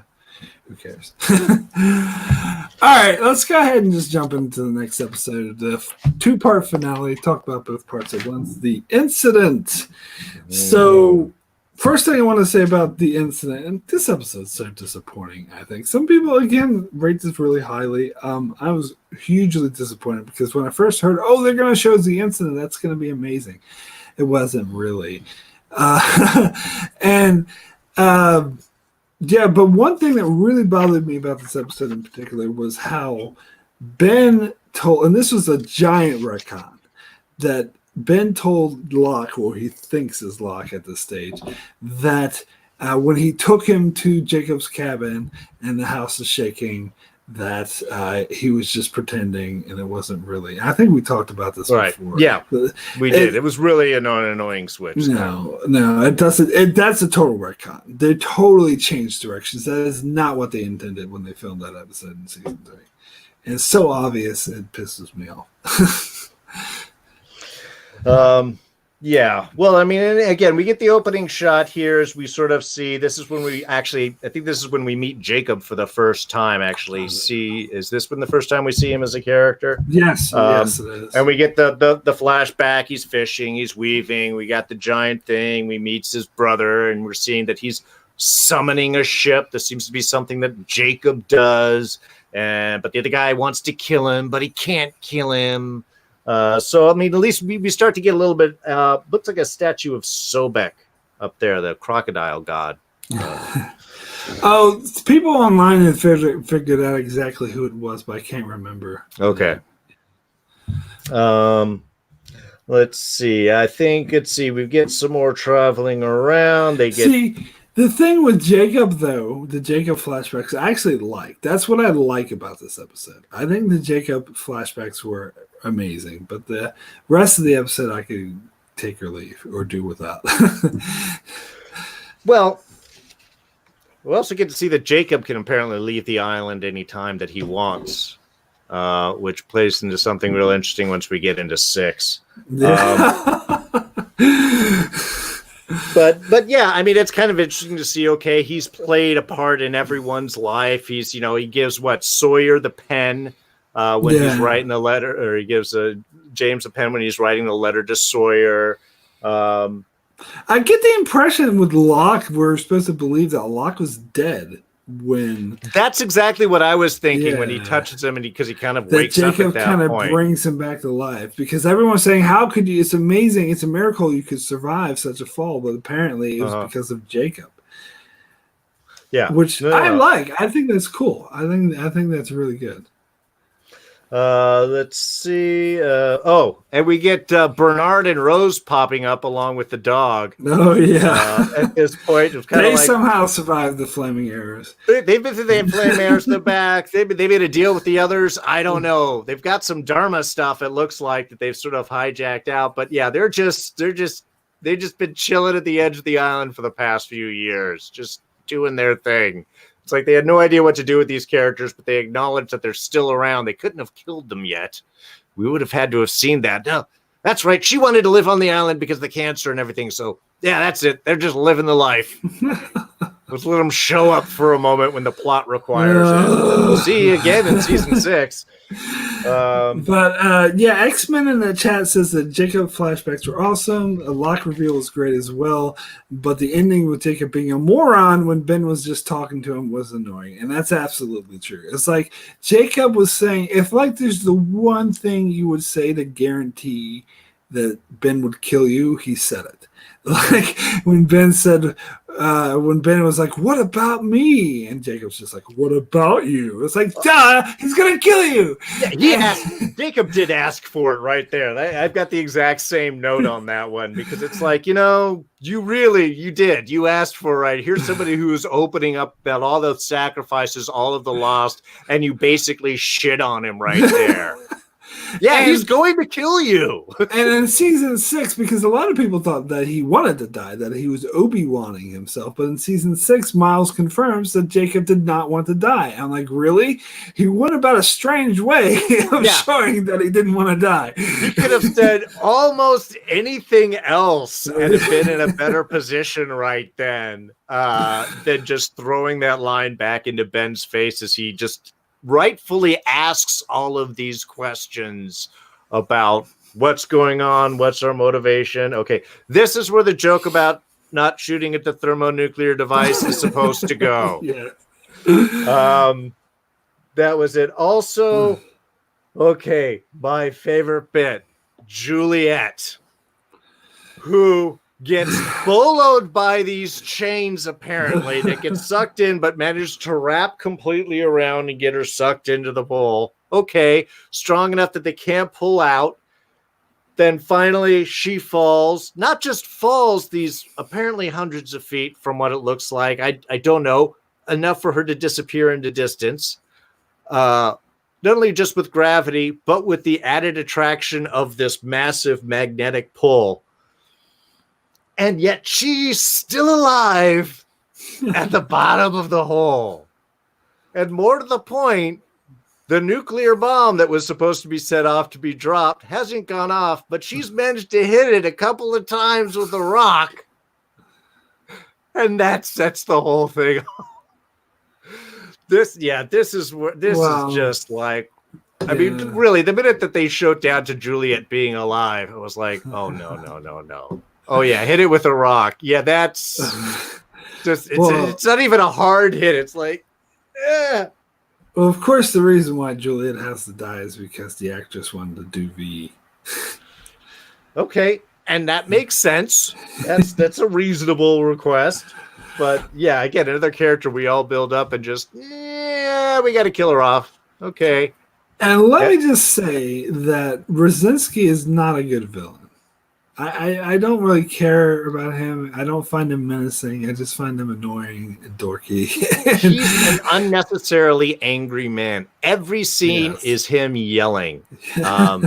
It's from an acting standpoint, that's always a tough place to go because there's nowhere to go from it. Once you're angry and yelling, there's no place to go. And he went right there, and there's no deeper moment that you can go into. So yeah, it kind of, you didn't really know. Not to mention, is like, I always thought that Pierre Chang, that Candle was involved, was the one in charge here, and yet his orders seem to do nothing. It's just the Dharma guys are doing all of their own thing. Oh, well, even of the Dharma guys, Horace was supposed to be in charge. And then all of a sudden, Brzezinski is saying, I'm in charge now, just because he feels like it. Like, right, and everyone's like, oh, okay with that. And I don't give a shit about Phil, for that matter.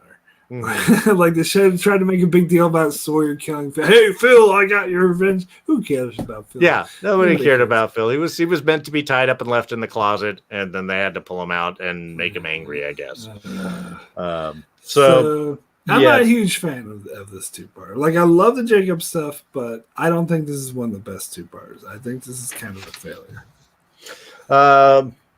No, but again, it's the whole running around with a bomb, and you got to drop it in this hole, and hopefully it's not going to kill you, but we can survive these massive drops and then hit it with rocks, and hopefully, this is the officially of just make it action. We got to get a cliffhanger. Make it action. I didn't like the music for once. I always loved the music in Lost. The music in this episode seemed too like stereotypical, dun dun dun dun dun, like action stereotype, and not the quality music I come to expect from Lost. Well, I mean, at this point, it's easy to ask the questions of, how come like the doctor here is so much of a better shot than like the security guys? He's running around with just a pistol, like dropping them in one shot, and they're doing stormtrooper shots with automatic weapons and not hitting anything. And he's just standing up. Yeah, hero shot. Let me get. So, that was one of my other ones. It's like, why are these guys so much better at guns with their brief period on the island versus all of the security guys? All right, so I think we got to move on to season 6. But before we do, I want to take a quick bathroom break. Okay. Before we jump into season 6. 5 minutes, folks. Well, hopefully not that long. No. That's okay. I actually need to have a bite of food. I'm going to hit the mute button so y'all don't hear me chewing, but I haven't eaten dinner yet, so. All right.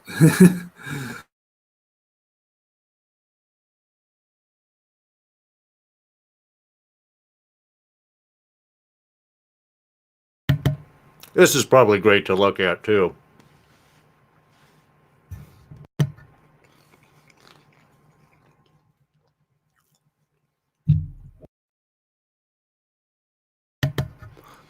For those of you at home, just play the theme song to Jeopardy 10 times. Yeah, that's 5 minutes.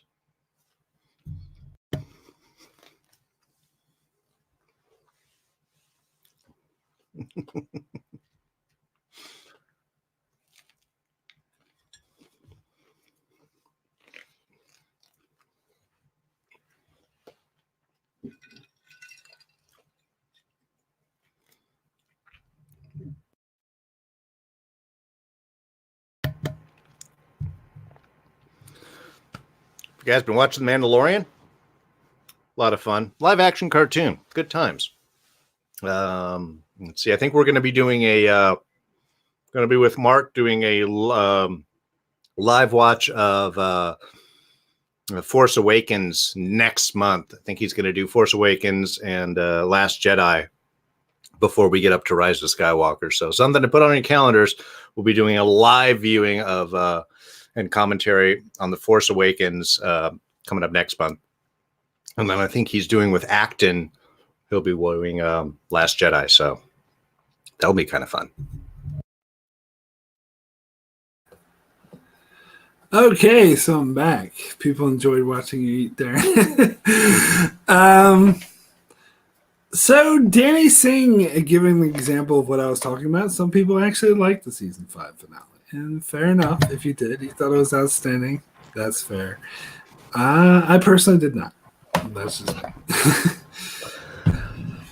you know, this is actually a good discussion to sort of segue from 5 into 6 too, because we're harping on a lot of certain things, and we will definitely do a lot more of that in 6, which may end up going faster because it'll just be us saying, dumb, stupid, what, dumb, what, huh?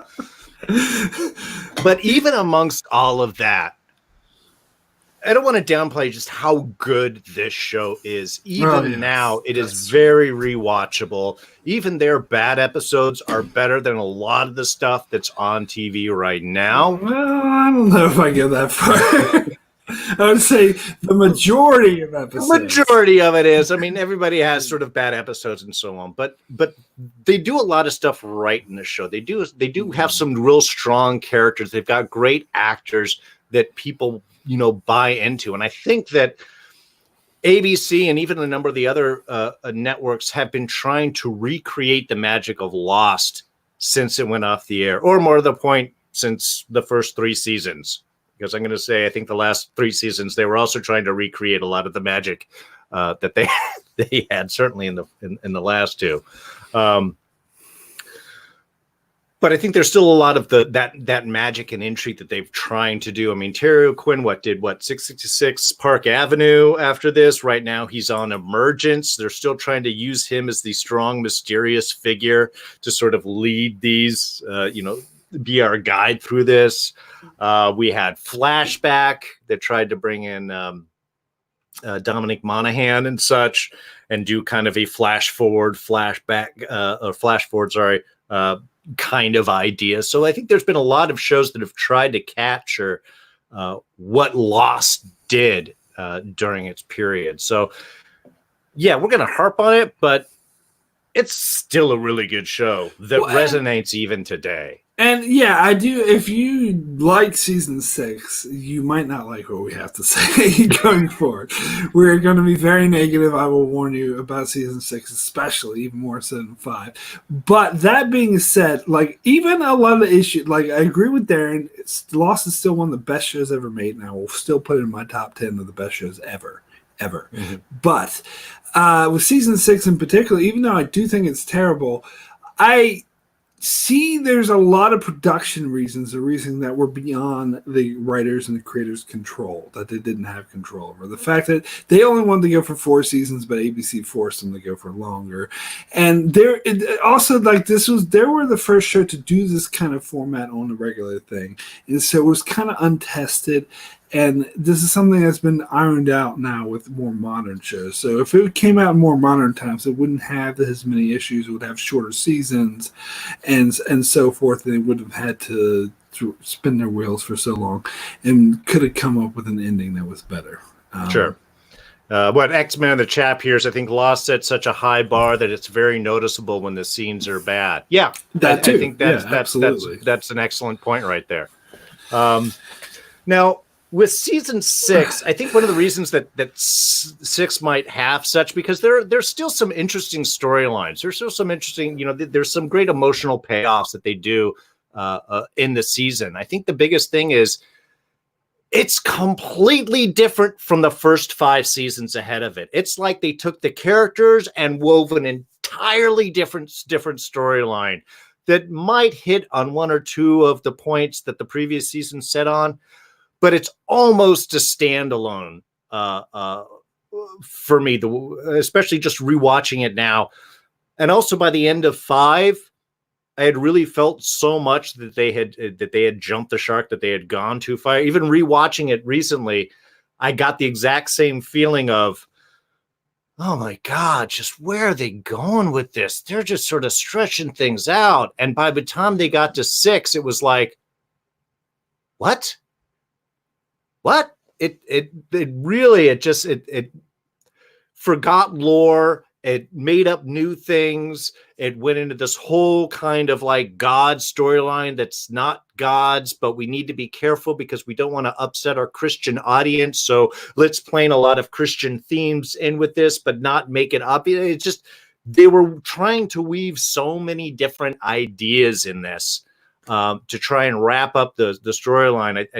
It really does feel like they abandoned everything that came before and just tried to come up with something that might wrap it up, in 18 episodes. They say that at the end of season 3, they got together and they plotted out these final 3 seasons. But as is evidence, we already pointed out places where they admitted they changed their minds, they changed direction. And I think a lot of season 6, and I'll get into my theory later on, my theory is first half of season 6, they actually intended something totally different that happened in the second half.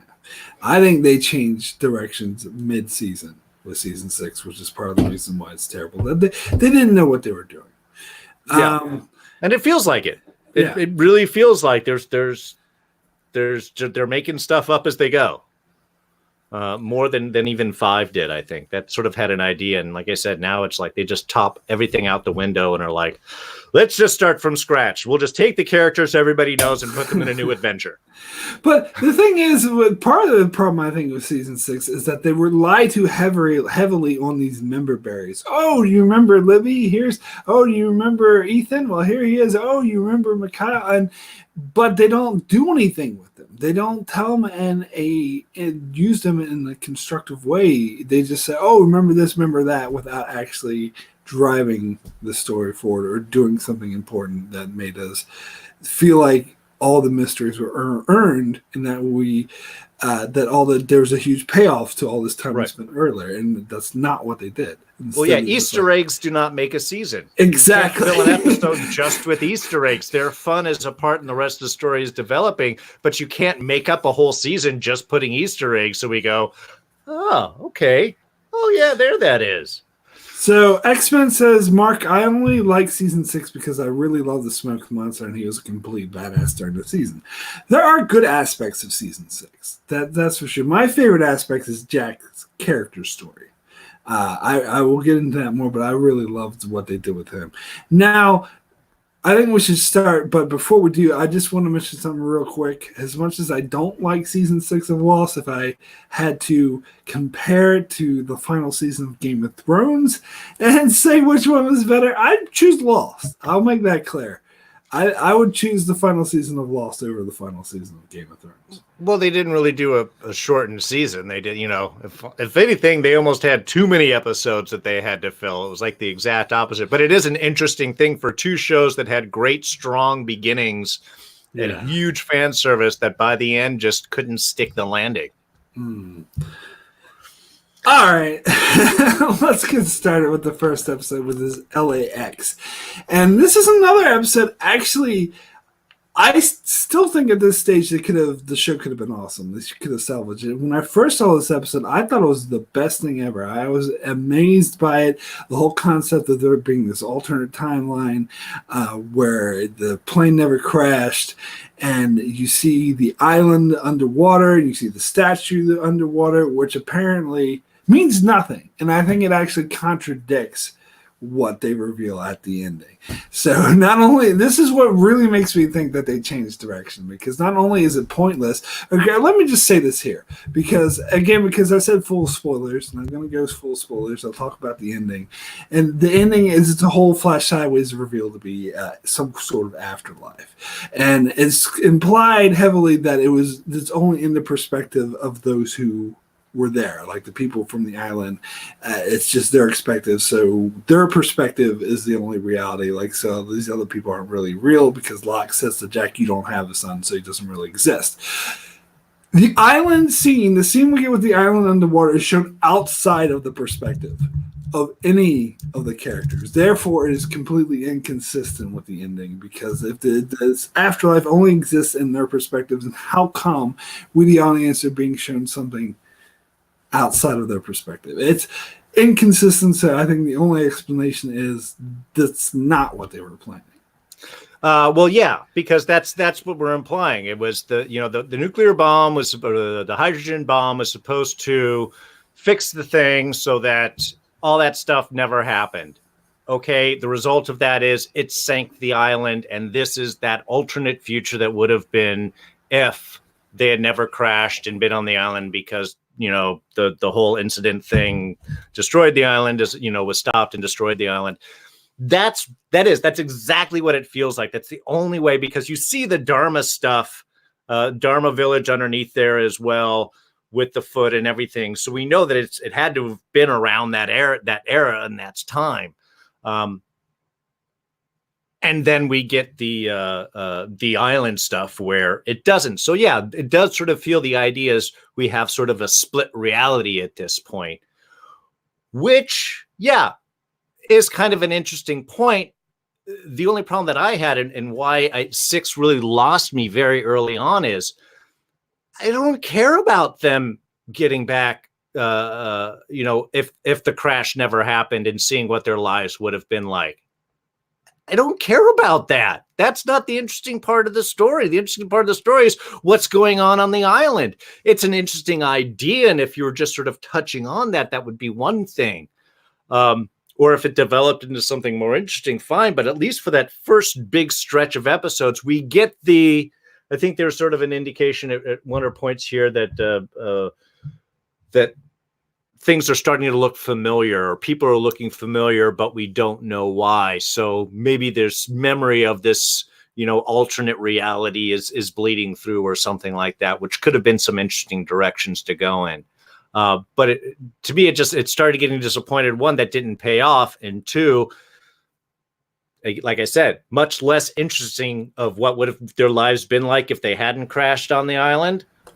A soap opera. I want to see the adventure soap opera on the island. Yeah, I totally get that perspective. It is an aside. It seems right. Like it's a distraction, that it's distracting from the main story. But I will say, I think I would have been interested in the ways they could have done it if we were shown what these characters' lives would be like if the plane never crashed. But that's not what they did, because they changed the characters' backstories. These are all almost entirely different characters. Sun and Jin aren't married. Jack has a son. Hurley is the luckiest guy in the world. Yeah. So who are these people? These aren't the people. If they would have actually stick with them and not done all these retrospective changes, and have Desmond on the plane, and but showed us the actual people, what their lives would have been like had they never crashed, I might have found that interesting. Right. Now, if they were codying up at the end, and they did the incident, and this was the play out, and then, it just ended, the plane landed and they went on. And during that, you might have gotten the insight that, because this didn't happen in the past and Jacob didn't meet up with you, you turned right instead of left, these things. But you're right. It's like some stuff is different. Some stuff's the same. Locke is still in a wheelchair at this point. We find out how that God, that just gets annoying to me. But and the fact that all this makes no sense if it's just some afterlife anyway. Why bother with showing them? That's exactly that is the undercut to the payoff of all of this is what? So you go to a purgatory where you have to realize your past life so you can move on to. That doesn't make any sense. Why would you go through this whole deceptive part life to remember something that you just left? Especially your past lives are totally different from what your actual lives was. So why? No, it's like we're doing flashbacks and flash forwards. We have to include that. But this became really, it ended up being just sort of bit masturbatory, to be perfectly honest. To me, this is because they could tell in season 3 the flashbacks were getting tiresome, and they were. So we got to do something different. So season 4 they did the flash forwards, which really worked. Season 5 they did the switch between, which really worked. Yeah, that really worked well. But in season 6, it seems like they were avoiding flashbacks too much. Where I think season 6 would have the final season of the show is the perfect time to go back to flashbacks because you can show things that you couldn't before, because now we're running towards the end. Because before you couldn't show them because it would reveal too much. But now it's the final season, you can reveal all you want. But did they do that? No. They had this irrelevant bullshit storyline that is completely meaningless in the context of the greater season. Yeah. No. Like there is you get no argument for me. The one thing that they did do, actually, I'll wait until we get up to that point that I think really works really well. So we're spending a lot of time talking about this. So let's go ahead and let's get into the next episode. Although we didn't talk about the temple thing in Dogon, but I don't think there's much to talk about there, really. New stuff that we've never seen before and new people we've never heard about. See, I wouldn't mind meeting because they mentioned a Temple Forever. We finally get to see it, and I wouldn't mind meeting Dogon and all these people if they did something with them. But they don't. So anyway, the next episode is What Kate Does, and this is one of the lowest rated episodes in IMDb. So from memory, I thought this episode would suck, but when I watched it again, actually, it wasn't too bad. Like the Flash Sideways are terrible, but that goes without saying. They're all terrible. Oh, here's Ethan giving Claire a checkup. Isn't that ironic? Because he's the one who abducted her and was checking. But the island storyline was actually really interesting, with Sawyer grieving over Juliet's death and Kate sort of trying to comfort him and that not working out. And then we got the whole thing about zombie Saeed. I haven't talked about that. I really didn't like that storyline about the thing makes him evil. I don't know. The whole thing was very confusing. Why did Dogon try to bring him back to life if he knew it would make him evil? And I don't know. This gets worse later, so I'll save talk about it later. Yeah, I know. I'm trying to catch my notes because there are several points in that where I'm like, that really starts to annoy me. But yeah, let's. 3's the next one we have that. Yeah, I mean, I don't really have any addition to add on top of that. The water thing does get, you get the idea of that it's not clear, so there is some difference with that, with the water. But I don't know if you drown can you drown a guy in life-giving waters? I guess that's really my question there. And what is the difference? And then, no, we'll wait till the next one when we get into the real questions that's going on. But yeah, we got this new temple thing that we're seeing, which is very cool. We got an Ankh inside the guitar case that has the note inside that has their names written on there and that they have to be protected. I guess that reveals their candidate status, which we get into a little bit more in. But yeah. The main thing is this is the first LAX part 1. I was interested in seeing what these storylines were. Part 2, the alternate line, I'm like, I don't care about you guys getting home. I care about the island. This is answering nothing for me in the island of some alternate future where this never happens. We have so many island things to cover. Why are you wasting my time with this? And I remember when I first saw season 6, I actually ended up forgetting half of this season because it just did not. Oh, me too. Yeah, totally. I didn't care. Yeah, exactly. Yeah. Did you hear what Damon Lindelof was saying while this? Because I listened to interviews while season 6 was airing, and he was pissed. He was such a dickhead. He would attack interviewers who brought up the fact that nobody likes the Flash Sideways, and he would get angry about it. He kept saying, "Oh, the show's all about the characters. It's always been all about the characters." That was his excuse, which is a lame excuse because, first of all, no, it's not. It was always about a lot of different things. Character stories was a strong component of that, yes, but so was mysteries, the advertisement, all the material. admitted this, saying this show is about mysteries. There's even a quote of Damon Lindelof saying himself, this is a mystery show. And not just mysteries, you had all these different elements. And so for him to say, oh, fuck all those elements, they don't matter, the show's all about the characters. Secondly, these irrelevant Flash Sideways, which turned out just to be some afterlife, do not fulfill their character stories at all. No. Their character stories would have been better filled by tying into the main storyline in the island. Well, that's the thing. Nothing that happens in these side storylines affects what happens on the island. And that's the one thing that's been different of all the flashbacks and flash forwards is they were all tied in or showed some sort of character evolution. There is no character evolution in Afterlife because they're dead. But also because there's no point for this. And in fact, it's frustrating because to me it was like, well, if you're showing this alternate timeline, then all of the work these characters have done over these years are completely irrelevant, which is very frustrating from just an audience standpoint. You're like, God, you put all this work into this character and now that means nothing. I mean, that just started getting frustrating. Though at least at the end of this, we find out Claire's still around. Oh, yeah. I mean, that was cool.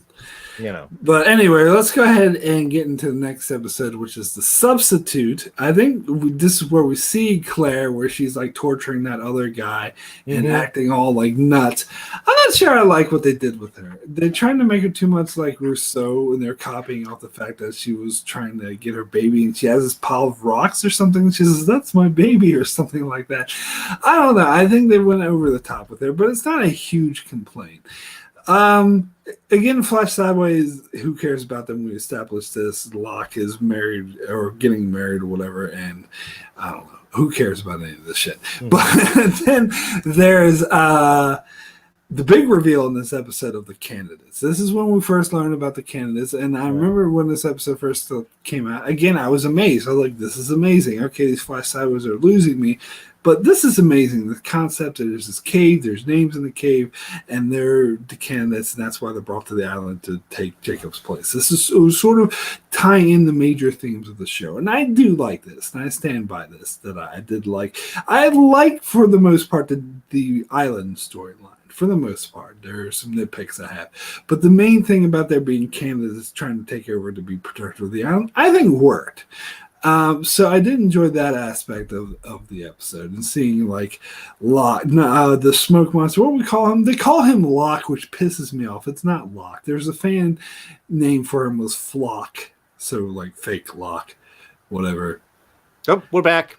Did you lose me? I lost you. Was I still around? No, not for me. I was just yapping around. No one can hear me. But anyway, why don't you talk? Because you probably missed half of what I said. I did want to take one brief flash just at 3 at what Kate does real brief. I'd mentioned before how Josh Holloway has some amazing stuff. There's an incredible scene with him with Kate where he's talking about Juliet and their past and how he's going to ask her to marry him and all that. That is just... That's like a real job right there. I mean, it's an incredible bit from Josh Holloway. Which I think that was the really previous impressive episode, though, wasn't it? That was in. Well, I thought I had it down for 3, but my chicken. Well, technically, what Kate does was 3 because LAX was 1 and 2, and what Kate does is 3, and this is 4. But yeah, so yeah, that's what I'm talking about. So it's the previous. It was the previous one. I just wanted to throw that out because I had a note and I didn't get to it.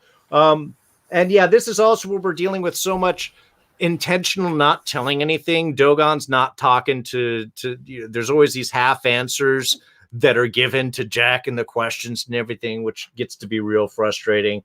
And I think this is the one where he's asking him that she's got to go and kill and give him the pill. Is that this one, or did I miss that? I thought that was the last one as well. Okay. I might be wrong about that. Yeah. Well, the only reason that I wanted to just touch on that, I'm sorry if I'm flashing back on episodes here, is because we start getting the idea of this evil that is set inside of Saeed, and yet. Why didn't you kill him then? What is the poison? I was thinking the pill might expel the thing from him, but it's supposed to kill him. But he tells Jack that if he doesn't give him the pill, he will be lost forever. But won't he be if he's... All of this gets to be really weird and and half measured at this point. Yeah, there's a lot of things about the island storyline that zigged when it should have zagged. Like, it could have been good if they went in one direction. Right. Like, if the pill served a purpose other than just killing him. But if you say, then why not just kill him? If that's exactly it. It made you had him there. Why did you lie to him and then give Jack a pill to kill him when you could have just done it? I don't know. Well, anyway, Cardinal Doomsday in the chat said that they could hear me, so everyone could hear me. It's just that you couldn't. So you just okay, so that's on my. I'm sorry, I have charter, folks. But I was saying that I love the thing with the candidates and the reveal in the cave because this is the episode that revealed the candidates. Right. And the thing in the cave and everything. And that's all good stuff. There's parts about the aspects of the island storyline I did really like this season. Like, I did like the whole concept of that's why these people were brought to the island, because they want to take over for the protector of the island. Right. And that's cool. Do have to wonder how they got back up from that cave, since the whole ladder thing. That's exactly what I was thinking. I'm like, is there like a secret exit out of that you need? Was that like the Bat Cave on Arkham Island? Is that you have to get into the cave and then you can open the back door to get back out, and that's sort of how that works? I don't know. They never established that back. Even later on, when they have to get to the boat, the big shot they do outside still shows the ladder down. So I don't know why they were starting to walk down the ladder on that one, because the next level is gone. That whole sequence was so unnecessary. It's just that, there's tension. The ladders are falling. It's just like, oh, God. What?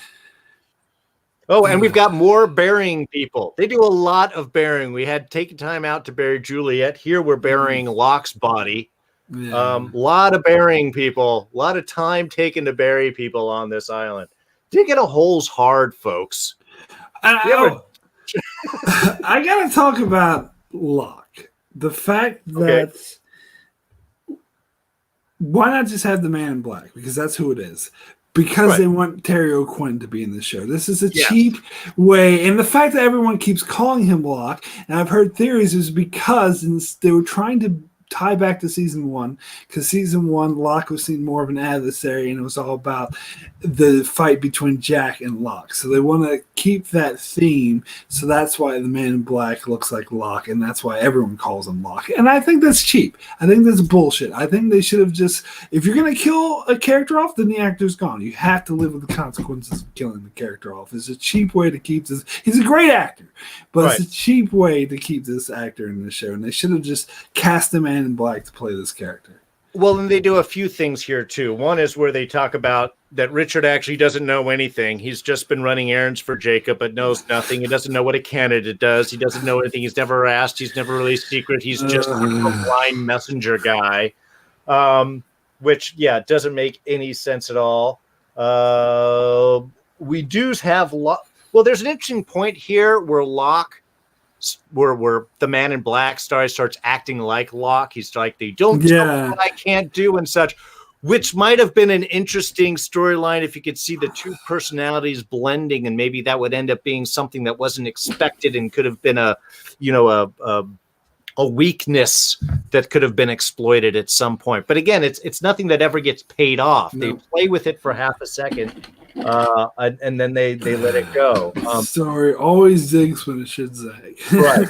I did like Sawyer's little story of mice and men when he's talking about Lenny and everything. Yeah, he's just walking him up and then he shoots him in the back of the head. He almost does that to Locke. I mean, there's some interesting plays, and since Sawyer reads a lot, it's a good, it's a nice literary reference. I mean, but that was also another member berry, because he talked about mice and men in season 3. Oh, remember? He's talking about mice and men again. Yeah, that's right.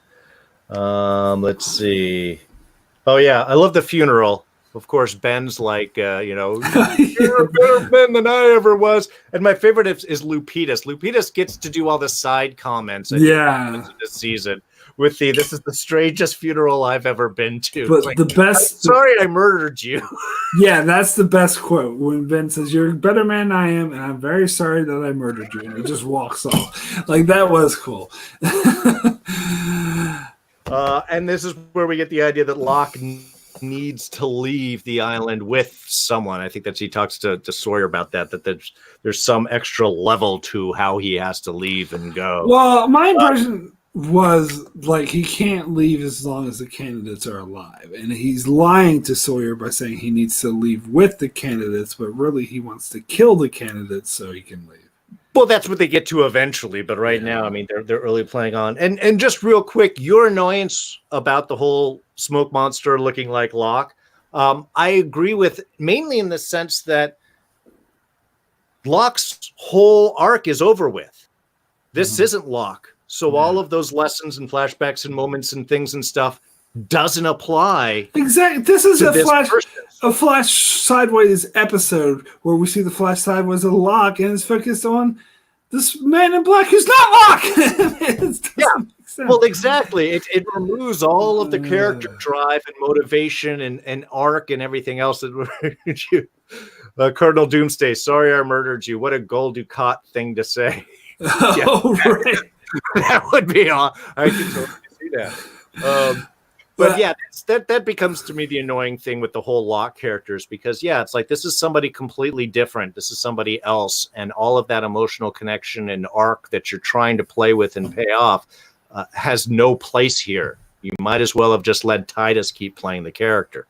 Yeah, and X-Men mentions the actor who played the Man in Black was great as well. He could have been in the series more. Yeah, he was a good actor. I've seen him and lots of other stuff, and so they should have had him more. And X-Men also agree with Mark somewhat, but I would have been okay with Smoke Monster taking the form of Locke, but I would have liked him to have taken other characters as well. Yeah, I mean the only reason why they came up with the reason he was stuck in Locke's body, the form of Locke, after killing Jacob. Why? Because the island did it. Because the writers weren't there according to be the show. It's just a lame excuse. Yeah, I was about to say, this is when he gets locked inside of Locke's body. But he can still be the smoke monster. He just can't look like anyone else. He can still turn into a pile of smoke. He just can't turn. Whatever. Anyway, let's go ahead and move on to the next episode, which is Lighthouse. Now, still at this stage of the show, I'm wanting to like this show, and this is going to be great. It's going to be this huge revelation with this lighthouse, and it turns out just to be a rehash of the cave. Ever the candidates' names, it means they're all candidates. Yeah, no shit. We already learned this in the last episode. I mean, I suppose the only added information is that Jacob was looking through this lighthouse to look at everyone's lives, which again kind of already knew this from his appearance in the incident where he showed up, so we kind of knew Jacob was already involved in their earlier lives. So this is not really new information. I did kind of like Jack's freak out at the lighthouse. I thought that was kind of cool how he smashes all the lights and yells at Hurley. Like, again, Jack's character story is one of the things this season I thought did well. And I thought this was a great chapter in that. But the Flash Sideways, I think, were some of the most boring. Jack has a son, and we spent so much time with him trying to relate to his son. What does this have to do with this? How does this explore Jack's character? He never had a son in real life. Oh, because this is the father he could have been. Yeah, but he wasn't. So why do I care? Right. Yes. My note: Jack mad, Jack smash.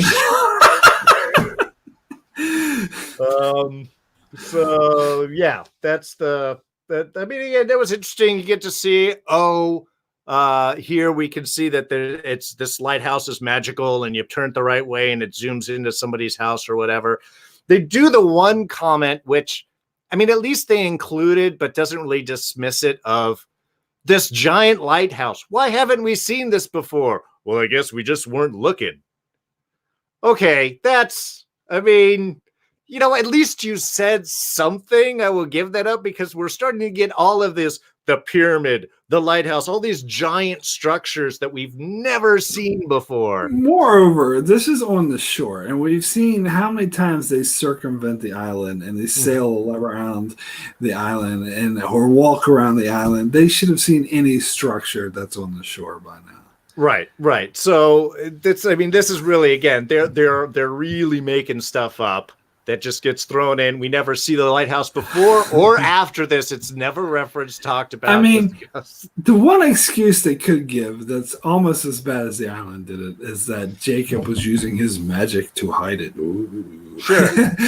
But the whole Jacob magic ends up being a very fluid concept overall. Whatever the plot requires it to be.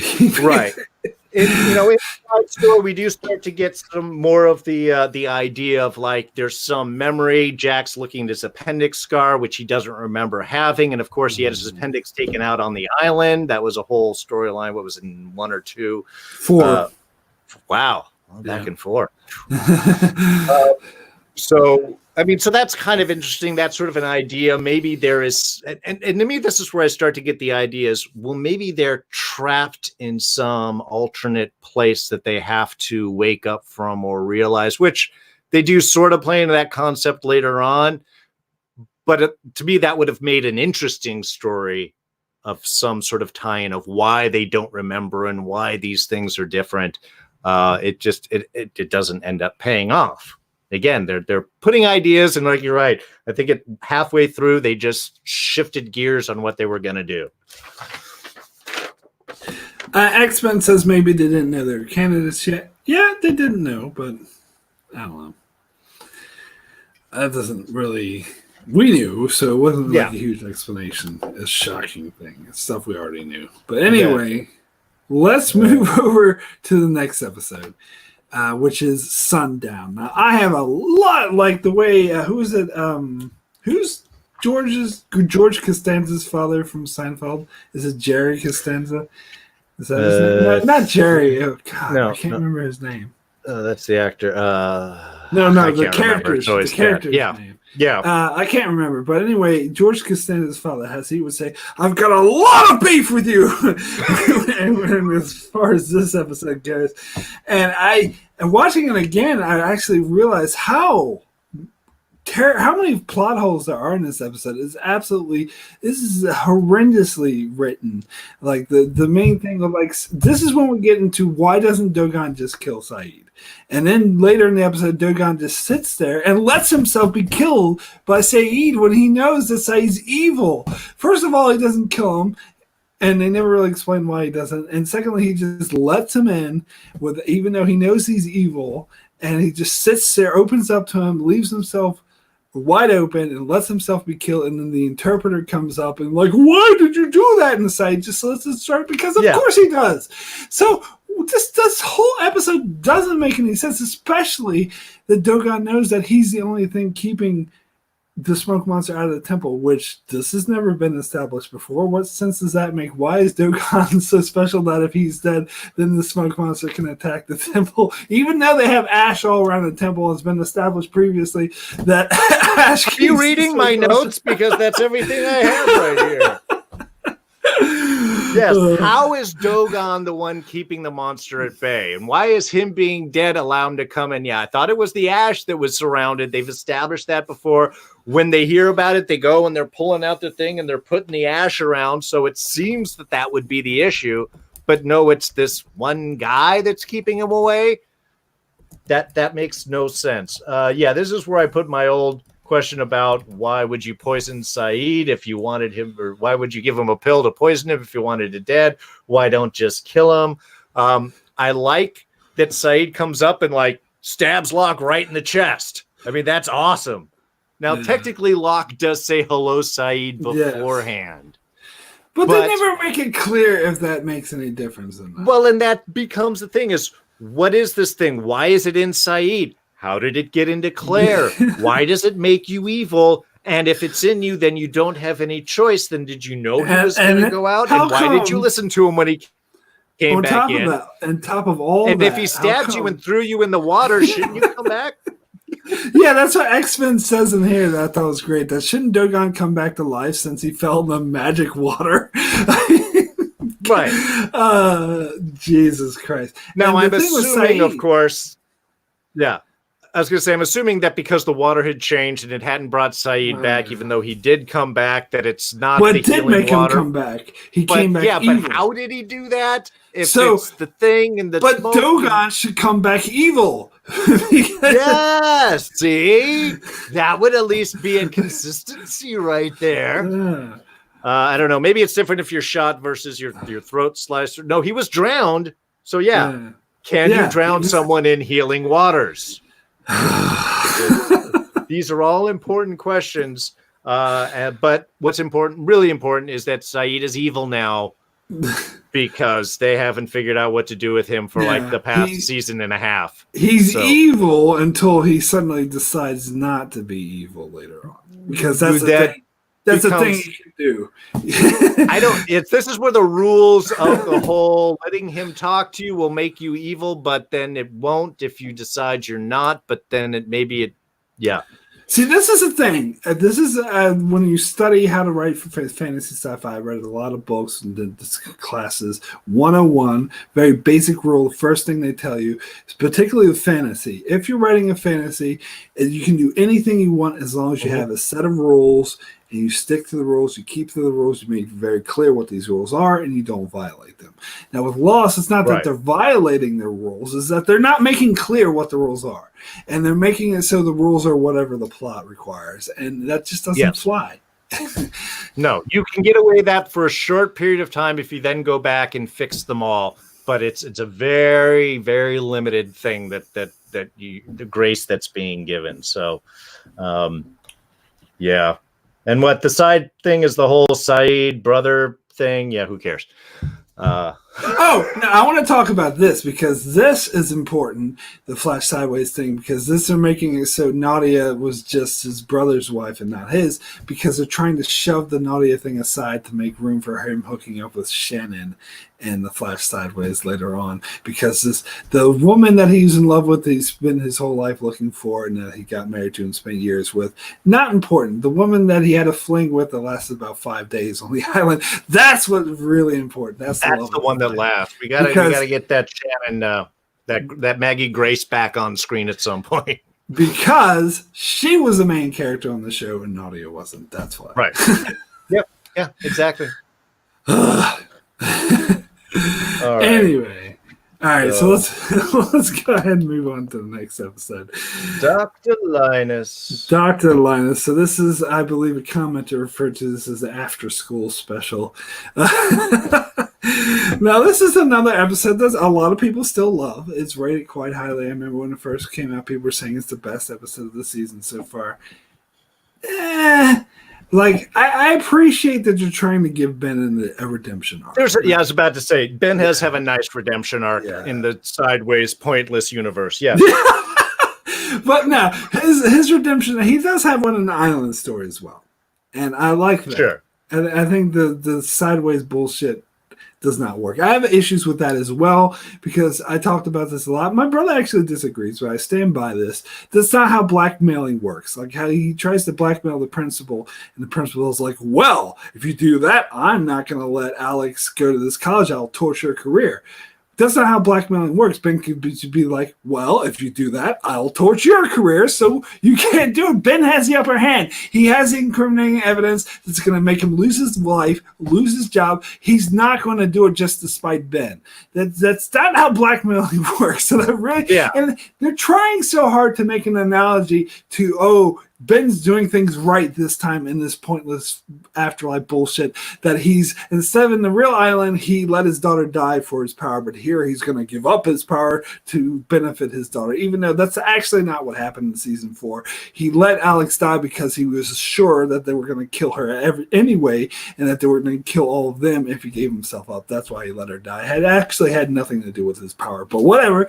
Don't let me get in the way of this episode's pointless moralizing. Sure. I see that. I mean, you can sort of buy that, you're going to change my career, but I'll do this, as a last fire out. But yeah, it really is like, well, no, you can't. That's the whole point of this is then I'll put this out. And yeah, exactly. That's not how blackmail works. So yeah, again, I like kind of the little redemption arc. I'm enjoying seeing Ernst again. Mr. Ernst again, especially in an episode or two. Remember him? Remember him? Here he is again. Yeah, exactly. Now we do get a nice Nikki and Pablo reference in this episode, which I did appreciate. As much as I think that was a completely sort of wasted episode, as I had mentioned before, I did appreciate Miles making that. What's that 3.2 million? That's nothing when we got two Gambonis named Pablo and Nikki that buried themselves with $8 million, buried alive with $8 million in diamonds. And then later on, you actually see him like with the diamonds, which is kind of awesome that he did that. Two other things. One, Ben digging his own grave. I appreciate he takes his time with it. Certainly not motivated to do so. However, he digs a very square grave. Those dimensions are very perfect. He's got like corners and everything, which is hard with a round digging tool like he has. So, I mean, Ben, very exact. Also, we get the arrival at the end with the sub showing up. Widmore's sub with the full Austin Powers villain music, which is just hilarious. If you guys don't remember, go back, watch it. When you get it, you get that. It's just total Bond villain stuff. But again, it feels a little more Austin Powers to me. Oh my god. That's hilarious. I also had to bring up what X-Men says in the chat is that the only consistent rule of Lost is that the island did it. Yeah. That is absolutely true. All right. Okay. Yeah, that's it. There's really nothing else there.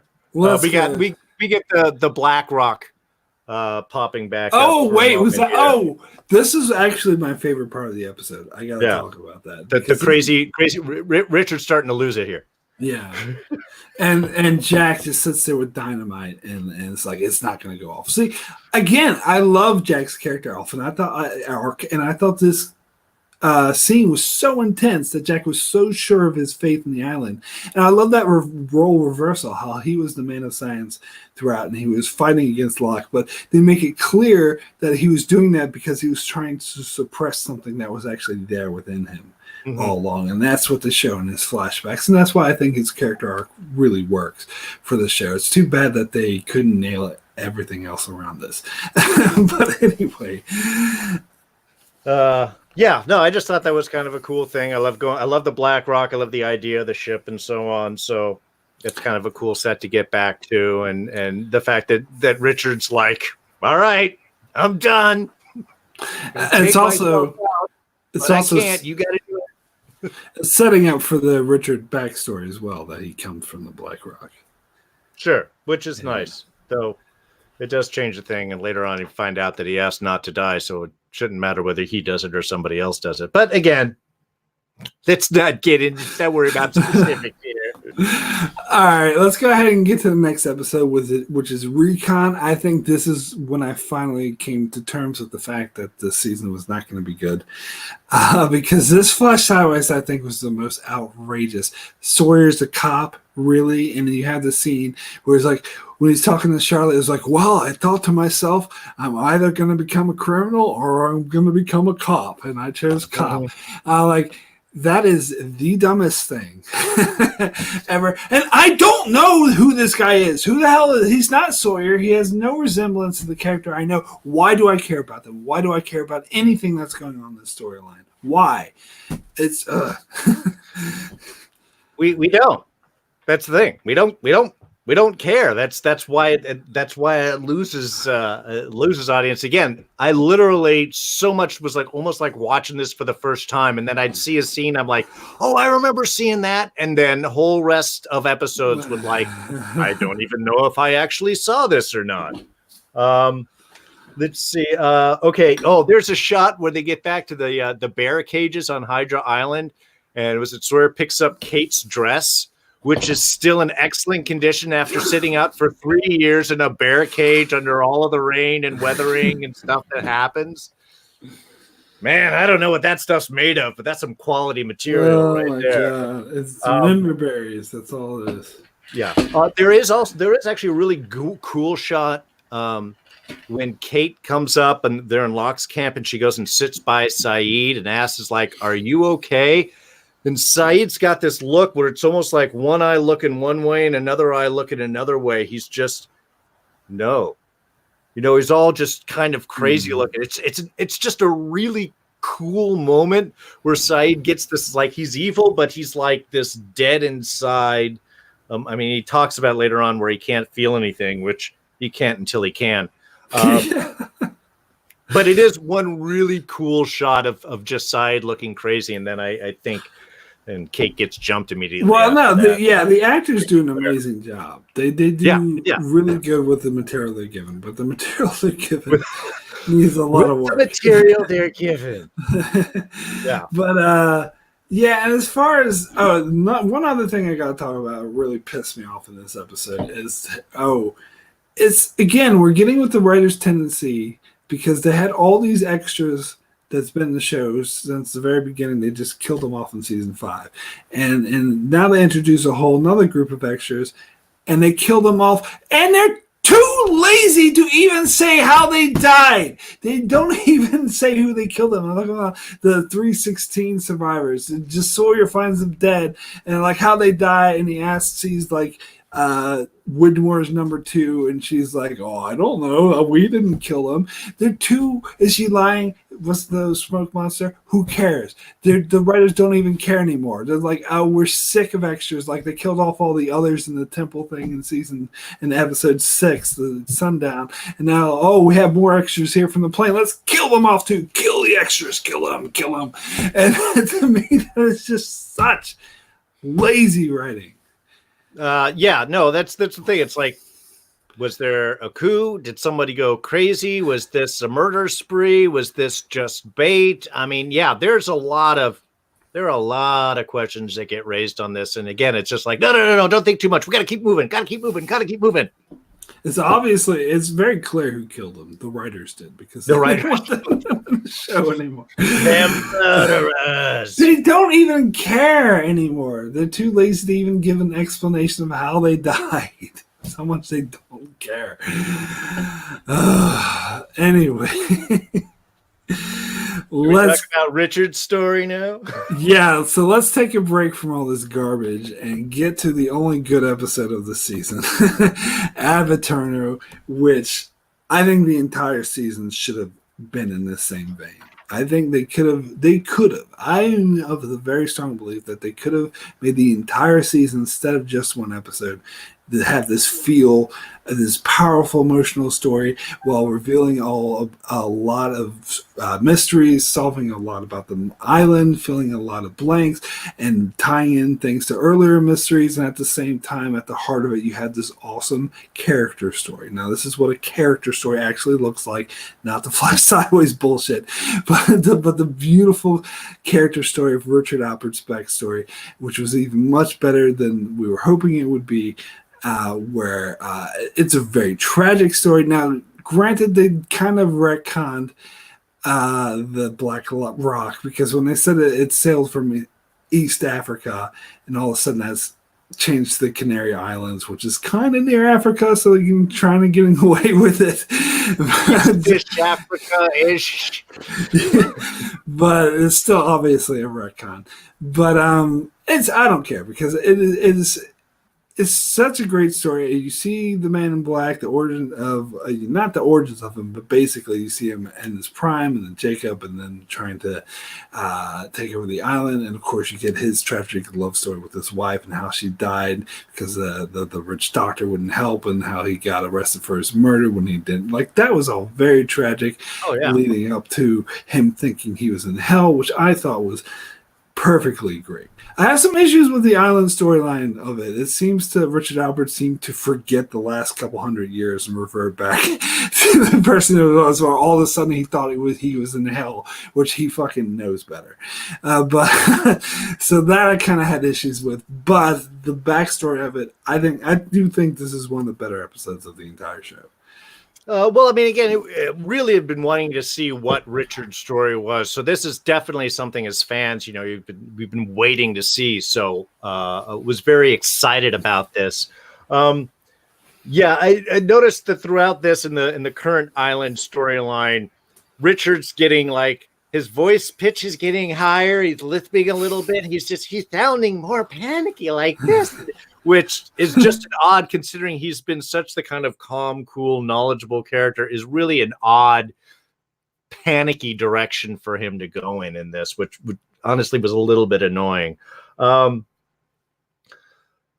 Yeah, I liked his backstory. You know, it's very tragic. It opens up a lot of things. Now, one thing that Richard has said, I think even like the episode or two beforehand, is he's been on this island longer than you could imagine.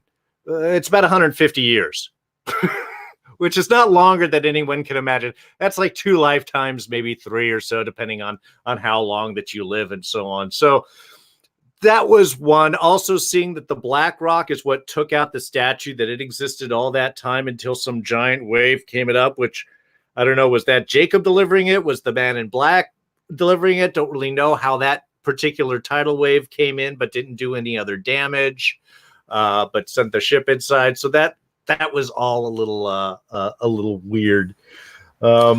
Yeah, I mean that the Black Rock would have smashed in half before doing any damage to that statue. To that, yeah, exactly. I mean, it's one of those like we got to fix this. We have statue. We got to show why it's down. I mean, we could have just assumed over, millennia or a long period of time, however, that Jacob was around there, that was gone or whatever. I mean, I would have bought that. I didn't need to see this particular scene. So it just, again, it was like, why did you bother to do this?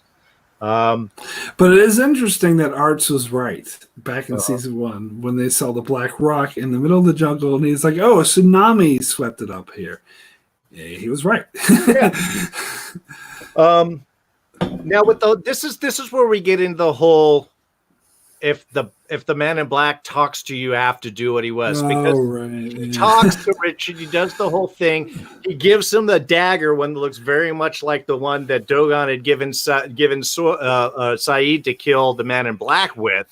But now, in this case, it's the Man in Black who tells Albert about Jacob. He says, if you let Jacob talk to you, then it's already too late. And Jacob says something before Albert tries. So it's a repeated motif, but it means nothing because they don't really clarify what this means. They're just being repetitive just for the sake of it. Yeah. Well, honestly, I didn't catch if he had spoken or before. No, I don't think he did. I think he walked to stab him, and no, I do remember specifically Jacob did talk. Like Richard tried to stab him, but he wasn't able to, and Jacob talked right before Richard could actually do anything.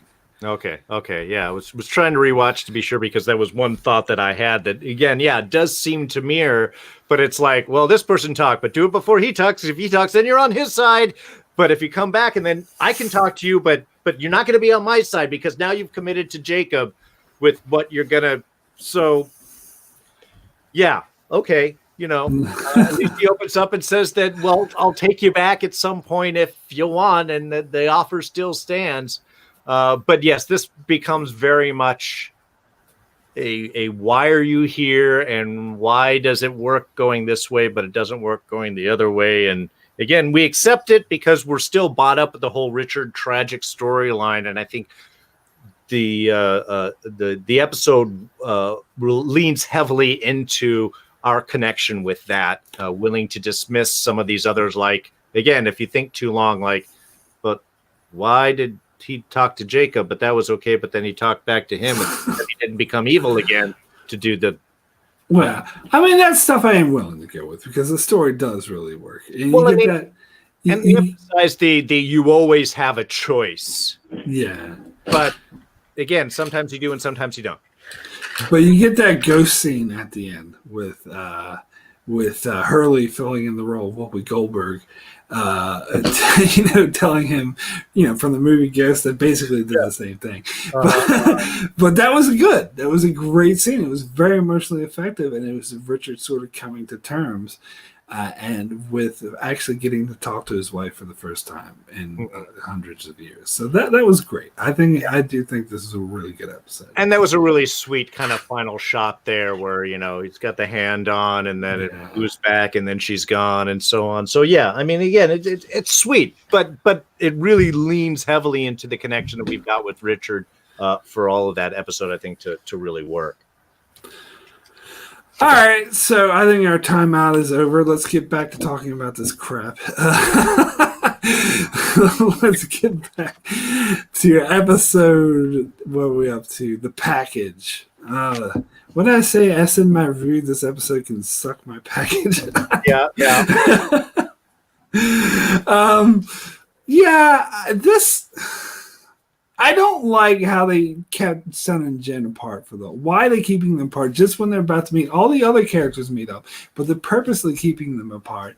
And oh my god, this is the episode where Sun suddenly loses for the ability of speaking. Sure. Let's throw in some aphasia for you. That makes things interesting. We all like subtitles. This is the dumbest thing ever. Why are they doing this? This episode is just total filler, and of course the flash sideways. Ooh, it's Kimi. Isn't that cool? And it's Mikhail. Oh, look, Mikhail's gonna be shot in the eye. Get it? The eye? Because he had an eye patch. Get it?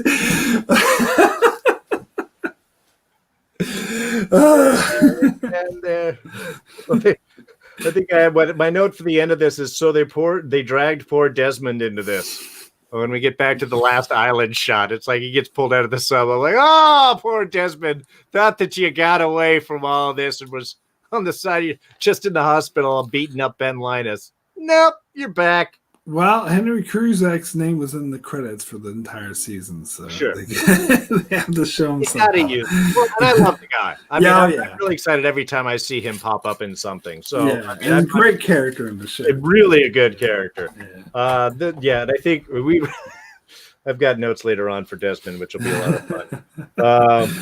The one thing this episode is full of a lot of dad doesn't approve of the daughter's choices.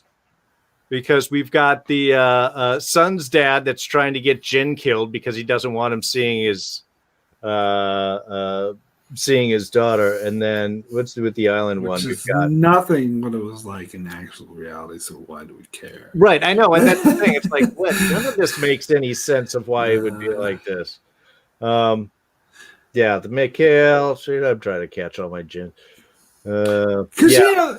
The thing is, I just want to say briefly, is why I was part of the reason why I was really interested to see what would have been like if the plane actually landed and never crashed is because they kind of left Jin's story hanging open because you had that guy in the airport in season 1 who's being all creepy. Who's like, you're not free, you never were, and Mr. Pax come to go get you. We know you're trying to run away to America. Like, there was a storyline to be had. So if they actually stuck to the actual characters, this would have been an interesting revelation, an alternate thing that we never got to get because the plane crashed. But they didn't do that. They instead created these new characters who weren't married, and the whole point of the watch was to give it to Kimi for payment for killing Jen. That's so dumb. Sorry. Oh yeah, I didn't know about this whole giant pile of cash here. I just should have declared that, shouldn't I? No, as long as you don't, they'll never look in your bags. I don't know. Again, it's all right. It was interesting, sort of seeing seeing Keeney again and all of that, and how that was going to play. It was kind of, it's like, oh, okay, one more character. I remember it's the guy that killed Alex. Okay, but yeah, no, the eye patch for Mikhail, that was just cheap. Oh my god, this whole episode. Anyway, let's get into the next episode, which is Happily Ever After. Now, this is another episode. Some people were saying, oh, this is another great Desmond episode in the vein of The Constant or what was the Flashes Before Your Eyes? No, it's not. This episode is all about the flash sideways, therefore it sucks. And again, I'm still convinced at this stage that they were still thinking this was an alternate timeline because you have Daniel Faraday talking in this episode about how I think we did blow up an atomic bomb and I think it created this place. No, Faraday, you're wrong. It's just some fake afterlife that they conjured with pixie dust or whatever. Right. We had to do some flash sideways thing, so we literally just make it up. Nothing to do with anything. Yeah, so basically the whole episode is about Desmond sort of waking up in this flesh side. Oh, and Desmond's best friends with Widmore. He works Oh, for him. He's yeah, like I the know. father. Yeah. Which he even plays over in this. I mean, this is where Widmore is suddenly super sympathetic to Desmond. Oh, man, I'm sorry we had to get you out here like this. I mean, if I'd asked you, you wouldn't have come. But you got some important things to do, buddy. I'm glad you're here. At least Desmond, like, grabbed the IV stand and tried to, like, beat the crap out of him. That was the only consistent character bit. I will say on the topic of good acting, I think Henry Cusack nailed that scene and how he was like after Widmore revealed he was on the island, how he hit him with the thing, he was screaming, "Take me back right now!" Like that was great acting. Yeah, that was absolutely amazing. No. I mean that was cool, and of course now we're leaning into the. Well, this is the other question. Okay, so Widmore's got Desmond because Desmond's the only person he's known to survive a critical electromagnetic event. How does Widmore know that? I mean, I could get that Desmond might have told Penny, but Penny's certainly not talking to her dad anymore. So how does Widmore know that Desmond was in the hatch when it blew and managed to survive that? There is no bit of information that should pass along that would give him that info. Now, the idea that this is a particular trait that Desmond has is kind of interesting, and I love how he does the whole Penny, the whole wake up thing is all kind of very cool. The shot of the, not Penny's boat on Charlie's hand there, that's cool.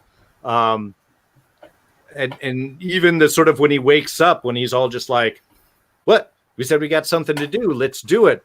I mean, it's simple, but at least it goes with the idea that Desmond's time traveled. His consciousness has gone places previous. I could go where he might have some extra knowledge at this point from that experience. I don't know. Like, they never explained it. I thought it was like all of a sudden he starts acting like Obi-Wan Kenobi for no reason whatsoever. For 5 minutes, and then he goes back to his normal self. Oh no, for the rest of the season, he's like he's being like, oh, it's okay, I don't care, whatever. He's acting like Obi-Wan Kenobi for the rest of the season, and it makes I don't know, just because he was some fake afterlife. Yeah, I like that Zoe at least has that line of like, oh, I know what happened. It fried your brain. Like, oh, it's all good. Like, okay, at least again, somebody is making an acknowledgement that there's a weird character change right here. That doesn't justify it.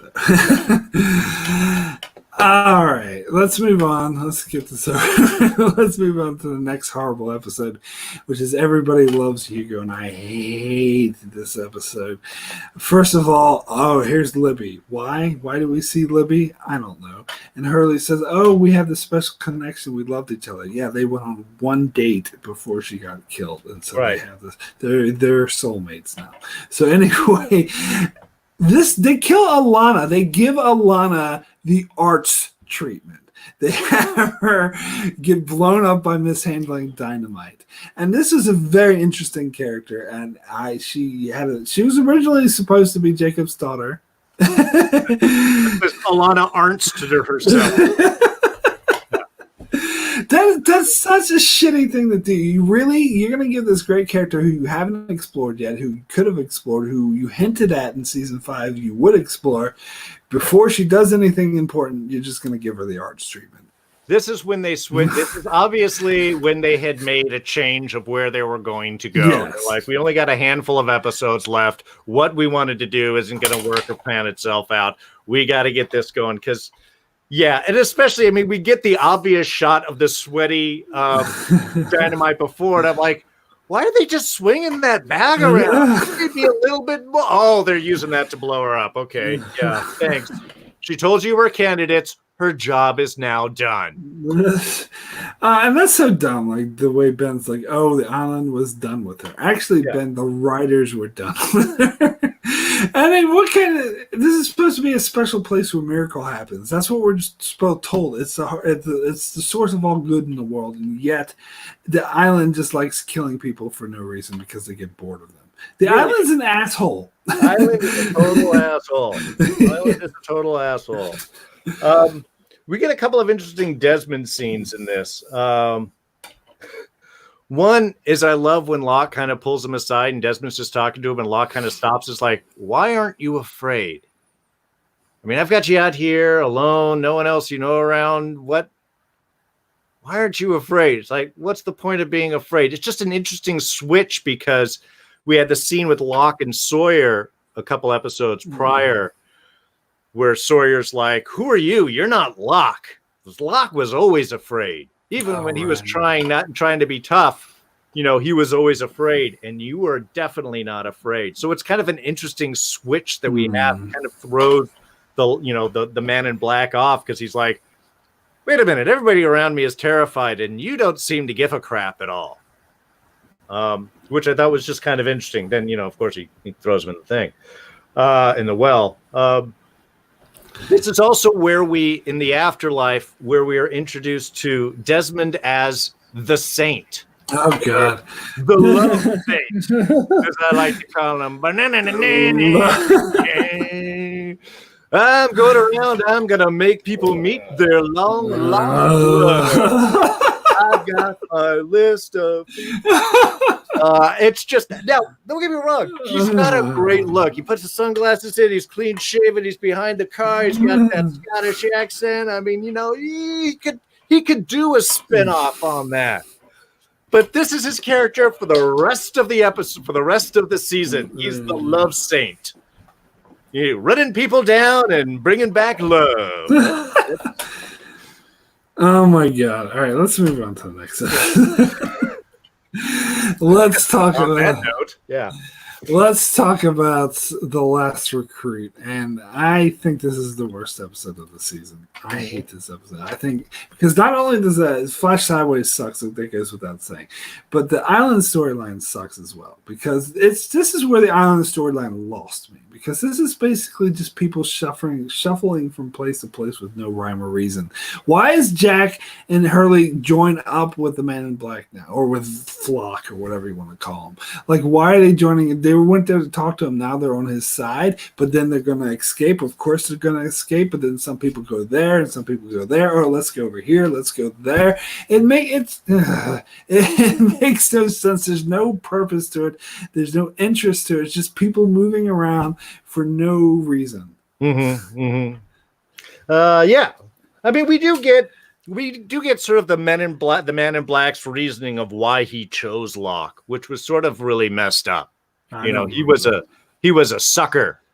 He admitted to the island and he believed, and then he died afterwards. So it's like, well, you wanted to find like a sucker, and that's why you wanted to inhabit his body. I mean, it's an odd explanation, but it's really just mean to Locke and sort of undercuts all of his, the whole character arc and purpose and everything. That there's the whole belief system that drove him, and that ultimately he was a sucker, and he wanted to I wanted that body to rub your nose in it. It's like it tries to give an explanation that, again, never pays off. They never get to why Locke's body is important. They never get to why they need him outside of, like you said, they wanted Terry O'Quinn to continue. That's the only real answer. Anything else they say is bullshit. And that was it. And yeah, he's great at filling us. But again, even the arc that he's having within this has nothing to do with anything.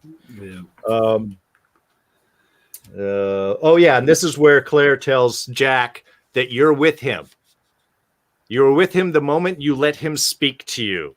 Like that was the thing. And Jack does sort of play being on again.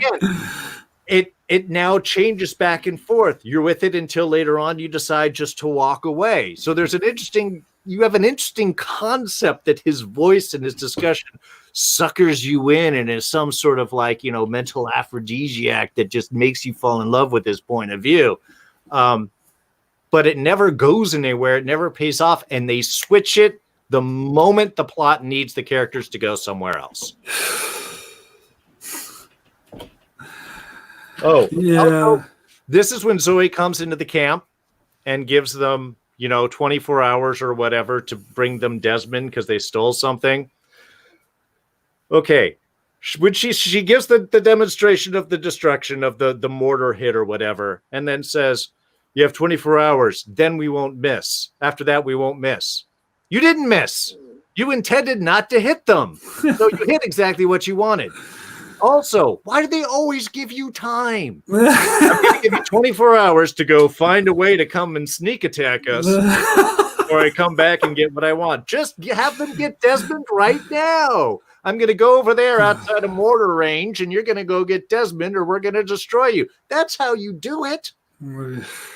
Well, I mean, Zoe's like, what, a biologist or something? She's not supposed to be leading tactical groups. She's not. It's not in her job description. But in the Flash Sideways, it's okay that they killed Alana because we see her in the Flash Sideways and she's Desmond's lawyer. So that makes everything okay. Sure. Yeah. She appears for this one brief scene as Desmond's lawyer. Now, why they were looking for, I guess Claire was in there and just managed to show up because Desmond was able, the love saint, make that connection so they could meet the brother. And say, yeah, okay, that's very coincidental. Really coincidental. Happens to be on the 15th floor, but maybe he knows that he can just shape reality the way that he wants now. I don't know. Damn it. All right, let's move on to the next episode, which is the candidate. So this is the episode that had an epic ending. I think it's one of the best, most iconic moments in the entire show. I thought it was super intense. It was amazing. It was like really great. But then the episode that came before doesn't really make much sense. Why is Widmore's people continually to shoot at Knotlock, at the smoke monster, when they know they can't kill him? The smoke monster just comes in and just wipes him out. There's zero stakes in this fight. Zero stakes. Because we know that these Widmore's men... And why are they shooting at the fucking candidates? They know that they can't kill Knotlock, yet they shoot Kate, and they're shooting at Jack. These are the people they're supposed to protect. What's going on? No, man, didn't they get a call that said something different? That's how they covered that up. They never explained what that difference was and why they needed to do that. That's, yeah. I mean, what they, let's see, at the end of the last one, was that when they missile locked or they mortared Jack? Yeah. And Sun and Jin are finally, that was the last one. Sun and Jin were finally reunited. To be killed off in this episode. This episode. Yeah, this is frustrating that they waited all season. Like all the other characters met up, but they withheld them until they finally meet up. In the very next episode, they kill them off. What the fuck is wrong with you, writer? Why do you think this is acceptable? Well, this is obviously, we've already had the, you're with Locke because he spoke with them unless you don't need to, because we've got Claire and Saeed and everyone coming across the sea here to get out and to screw Locke. We're going to leave him behind and just go. So yeah, they're with him until they decide that they don't want to. Then we get the whole sub bit where again, Saeed is the mentally, damaged, purely evil, unthinking bad guy until he needs to sacrifice himself to save everyone and then run off and get himself blown up. So I thought Lucas got killed, but he shows up later on. I thought no, he magically survives. He's got some plot armor too because he needs to fly the plane. The worst thing about this is, okay, we kill all the people of color in this episode, and we're only got the white heroes left. And I say this because I'm very white. I did not even notice that. But yeah, you kill both of the Kwans. And you kill Saeed off here. So who is left? I mean, okay, yes, there's Hurley, who's technically Latin, but he's a pretty white Latin guy. And then, of course, you got Jack, Kate, and Sawyer. We gotta have that love triangle. Our three beautiful I mean, that was one thing that annoyed me. Also, to me, this is definitely the jump the shark moment, and where I felt that the afterlife bit, the Flash Sideways, had to pull things back because I was like, you can't kill Jin and Sun now. I mean, they've been here from the beginning. They've got a kid in back. Why is it Sun like, you can't abandon our daughter? She's going to need to grow up with you. I mean, it's a very sweet loss there.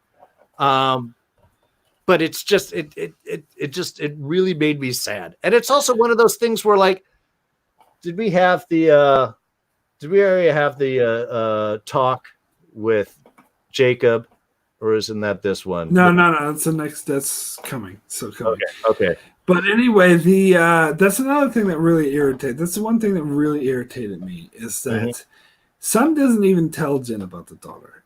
They just totally forget that they have a daughter, and Jen just lets himself die with her, even though he knows this means that he's never going to meet his daughter, and his daughter's going to be raised by Sun's parents who are assholes and they can't stand. Well, why doesn't Jen should leave? I mean, I can understand Jen's initial "I'm never going to leave you," but Sun should be like, stop being a selfish asshole and go out and take care of her daughter. Right. I mean, that would have been the more responsible. Yeah, it's very cute and it's very romantic to have them dine together. But yeah, I'm just like, wait, your daughter's not going to know either parent? What? No, come on, man. And plus, they had just showed in 2 episodes previous Jen seeing footage for his daughter for the very first time, and he just completely forgets it. Right. No, it's it's very annoying. Oh, we also get we had Bernard the Doc over in the sideline thing as Jack is looking for why John Locke doesn't want to get the surgery. Who cares again? Also, by the way, they told Hurley to swim out the blast hole. What, the hole that all the water is rushing in? You're gonna swim out that? I don't think you're gonna be able to swim strong enough to hold back all that giant rush of water. Wasn't Hurley carrying Kate as well because she was injured? Yeah, exactly. Totally strong enough to do that. Gonna drag them out through the wall where all the water is pouring into. God. But Sawyer's knocked out, so that's where he has to go. Yeah. But I do have to ask you, Darrin, did you like that? Even though there are definitely issues, we agree there are issues with the sub scene, but did you like it? Because I loved it. I still think this is a really great iconic moment of the show. Oh no, I mean it's strong, it's very powerful. I mean, for sure. But especially the way that, like, Jack is like, again, I love Jack's character story. The way he's like, don't do it. It's not going to explode because the man in black, or not Locke, whatever he is, cannot kill us. If you do it, then you will kill us. Yeah. No, I like that part because it's played this kind of idea they've already worked through episodes. I appreciate any consistency this show has at this point. So I like that idea, and yeah, Jack is the one person they've sort of laid into doing a very interesting character arc on top of this. So yeah, I mean, there's great moments. It's just I think once they killed Sun and Jin, I mean, Saeed, I sort of was like, well they already ruined his character. Yeah, but you don't know what to do with him. You got to get rid of him at some point. At least it's sort of a heroic death, and I guess he's not evil anymore now because he chose not to decides not to be evil. Decides not to be evil. It's good. Yeah, that's it. Yeah, killing the Kwans was too far for me. See, I didn't. And Saeed. I think that I'm fine with them killing Sun, but they should have let Jen live. Like, it makes no sense for him not to. Right. Well, that was it. Once you killed them both, it was like, yeah.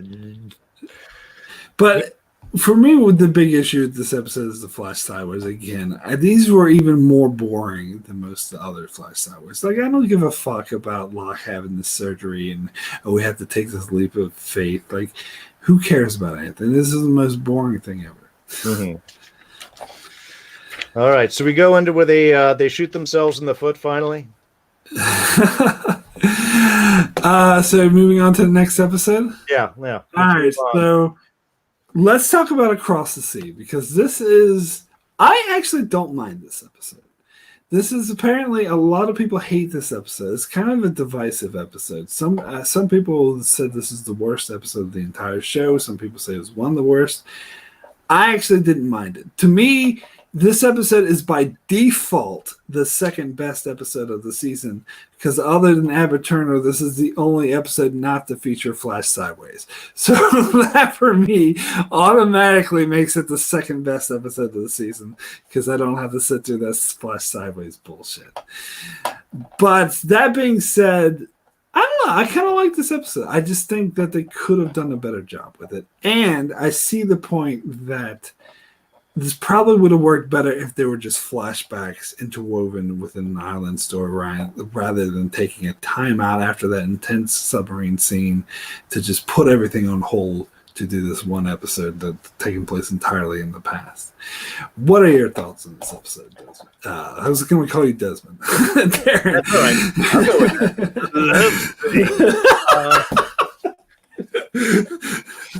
that. That's going to be my new handle now. There was some interesting stuff, and of course, really been wanting to see what the lore history behind the island is, and what's up with Jacob and the smoke monster and their relationships and all of that. So this was a very highly expected. Finally, we're going to get some actual answers, and they do it sort of quarterly. They give you a couple of answers that contradict everything else that's come around. First of all of this is post-ancient Egypt. She's speaking Latin. The actress who's playing the mom, when she's speaking English, fine. Her Latin accent is horrible. It was painful. I was glad they only gave her like 2 lines to say. I did not do that. I'm not familiar with Latin very much, so I didn't know. Well, I'm not familiar with Latin either, but she sounded like crap. She sounded like from Chicago trying to speak Latin that's never seen the language before is what it felt like to me. Not an insult to Chicago. I'm just trying to go for a Midwest accent here. Also, this made me very sympathetic with the Man in Black, the brother that has no name because the mom could only thought of Jacob. So come up with another name, but I guess the new mom decided she couldn't come up with another name because he is not given a name at any point in this episode. Now, his name is probably Esau because there's a lot of biblical connections that this episode has into, and we have the story of Jacob and Esau. Jacob have I loved, and Esau have I hated. So I'm assuming they're flying in lines with that. There are differences. Here, Jacob is the firstborn, and the other brother is the second. In the biblical story, it's reversed. So I think this is one of those where I think they're using some biblical themes to kind of satiate the fact that we're not talking if these are gods. They're magical, but we don't really know where the power comes from. It's not Egyptian, again, because she's Latin, so we don't know where all this Egyptian motif has come from, both in the statue and then later on when we get down into the light. None of that makes any sense. Even on the temple and everything, all of that is a much older design than where these characters are from. So that's a little off. We do get the whole wheel thing that the Man in Black, when he was still human, had made the wheel and the people that were around in order as a way to get off the island. So they sort of tie that in as well, which at least is interesting. But there are okay, look, you kidnapped these kids and raised them as your own, and then you wouldn't let the brother leave when he wanted to. Why not? Why couldn't he leave? Why wouldn't you let him? Because we just go, but then you trap him, but you won't let him leave, but you're going to kill all the people around. And then what's up with the light? Because if you go into the light's there, but if you go into the light, then it kills you worse. But then we find out later on, if you go down into the light, then it's actually just this whole other temple that has this other thing in there. And that's how the smoke monster was made, but not his body. And a lot of the lore that they tried to come with, to me, just ended up getting frustrating. Now, they did some nice tiebacks. The bodies that they found in the cave was the brother and the mom and the bag of rocks right there. I mean, they were a bit heavy-handed with that by showing scenes from that episode. I mean, they've never been that heavy-handed before. Well, no, that's what they're like. See, we're tying it together. See? This small minor thing. I'd forgotten about the bodies, and if they never touched on that again, I would have just assumed those were some old visitors. It was a completely unnecessary bit. I want to know where the giant Egyptian statue and temple and stuff came from. I want to know what the point of the light is. Okay, if it goes out here, it goes out everywhere. They have heard the mother say at the start of the episode, "Oh, Stop asking questions because any answer I give will just lead to more questions. That was the writer's way of saying we're not going to answer anything about the Egyptian things because if we answer those, it'll just lead to more questions. Sure. But That's then why do this? Why give me this yeah, it's don't get me wrong. Tied into anything. It's bullshit what they said. But I will say a lot of these complaints, I don't mind so much about this episode. I'm actually willing to suspend disbelief for a lot of things and say that it's fantasy. Why does this magic light turn people into smoke monsters? I'm willing to just accept that it is as part of the fantasy rules. A lot of things I am willing to just go by, and maybe that's just me. And plus, some people think the whole concept of there being the donkey wheel that can move time like is a bit silly, but I don't know. To me, it makes sense because the Man in Black they establish he has a special connection with the island and he can intuit these things. So I'm willing to go with that because this is something the show has established that people can do. Well, sure, and he's been living with these people for a while, and they're men that have these just machines and designs, and he's going to combine this stuff. Yeah, no, I was totally willing to go with that. Then they bury it up, so at some point it had to get all unburied and everything. I mean, again, some of those specifics aren't necessary.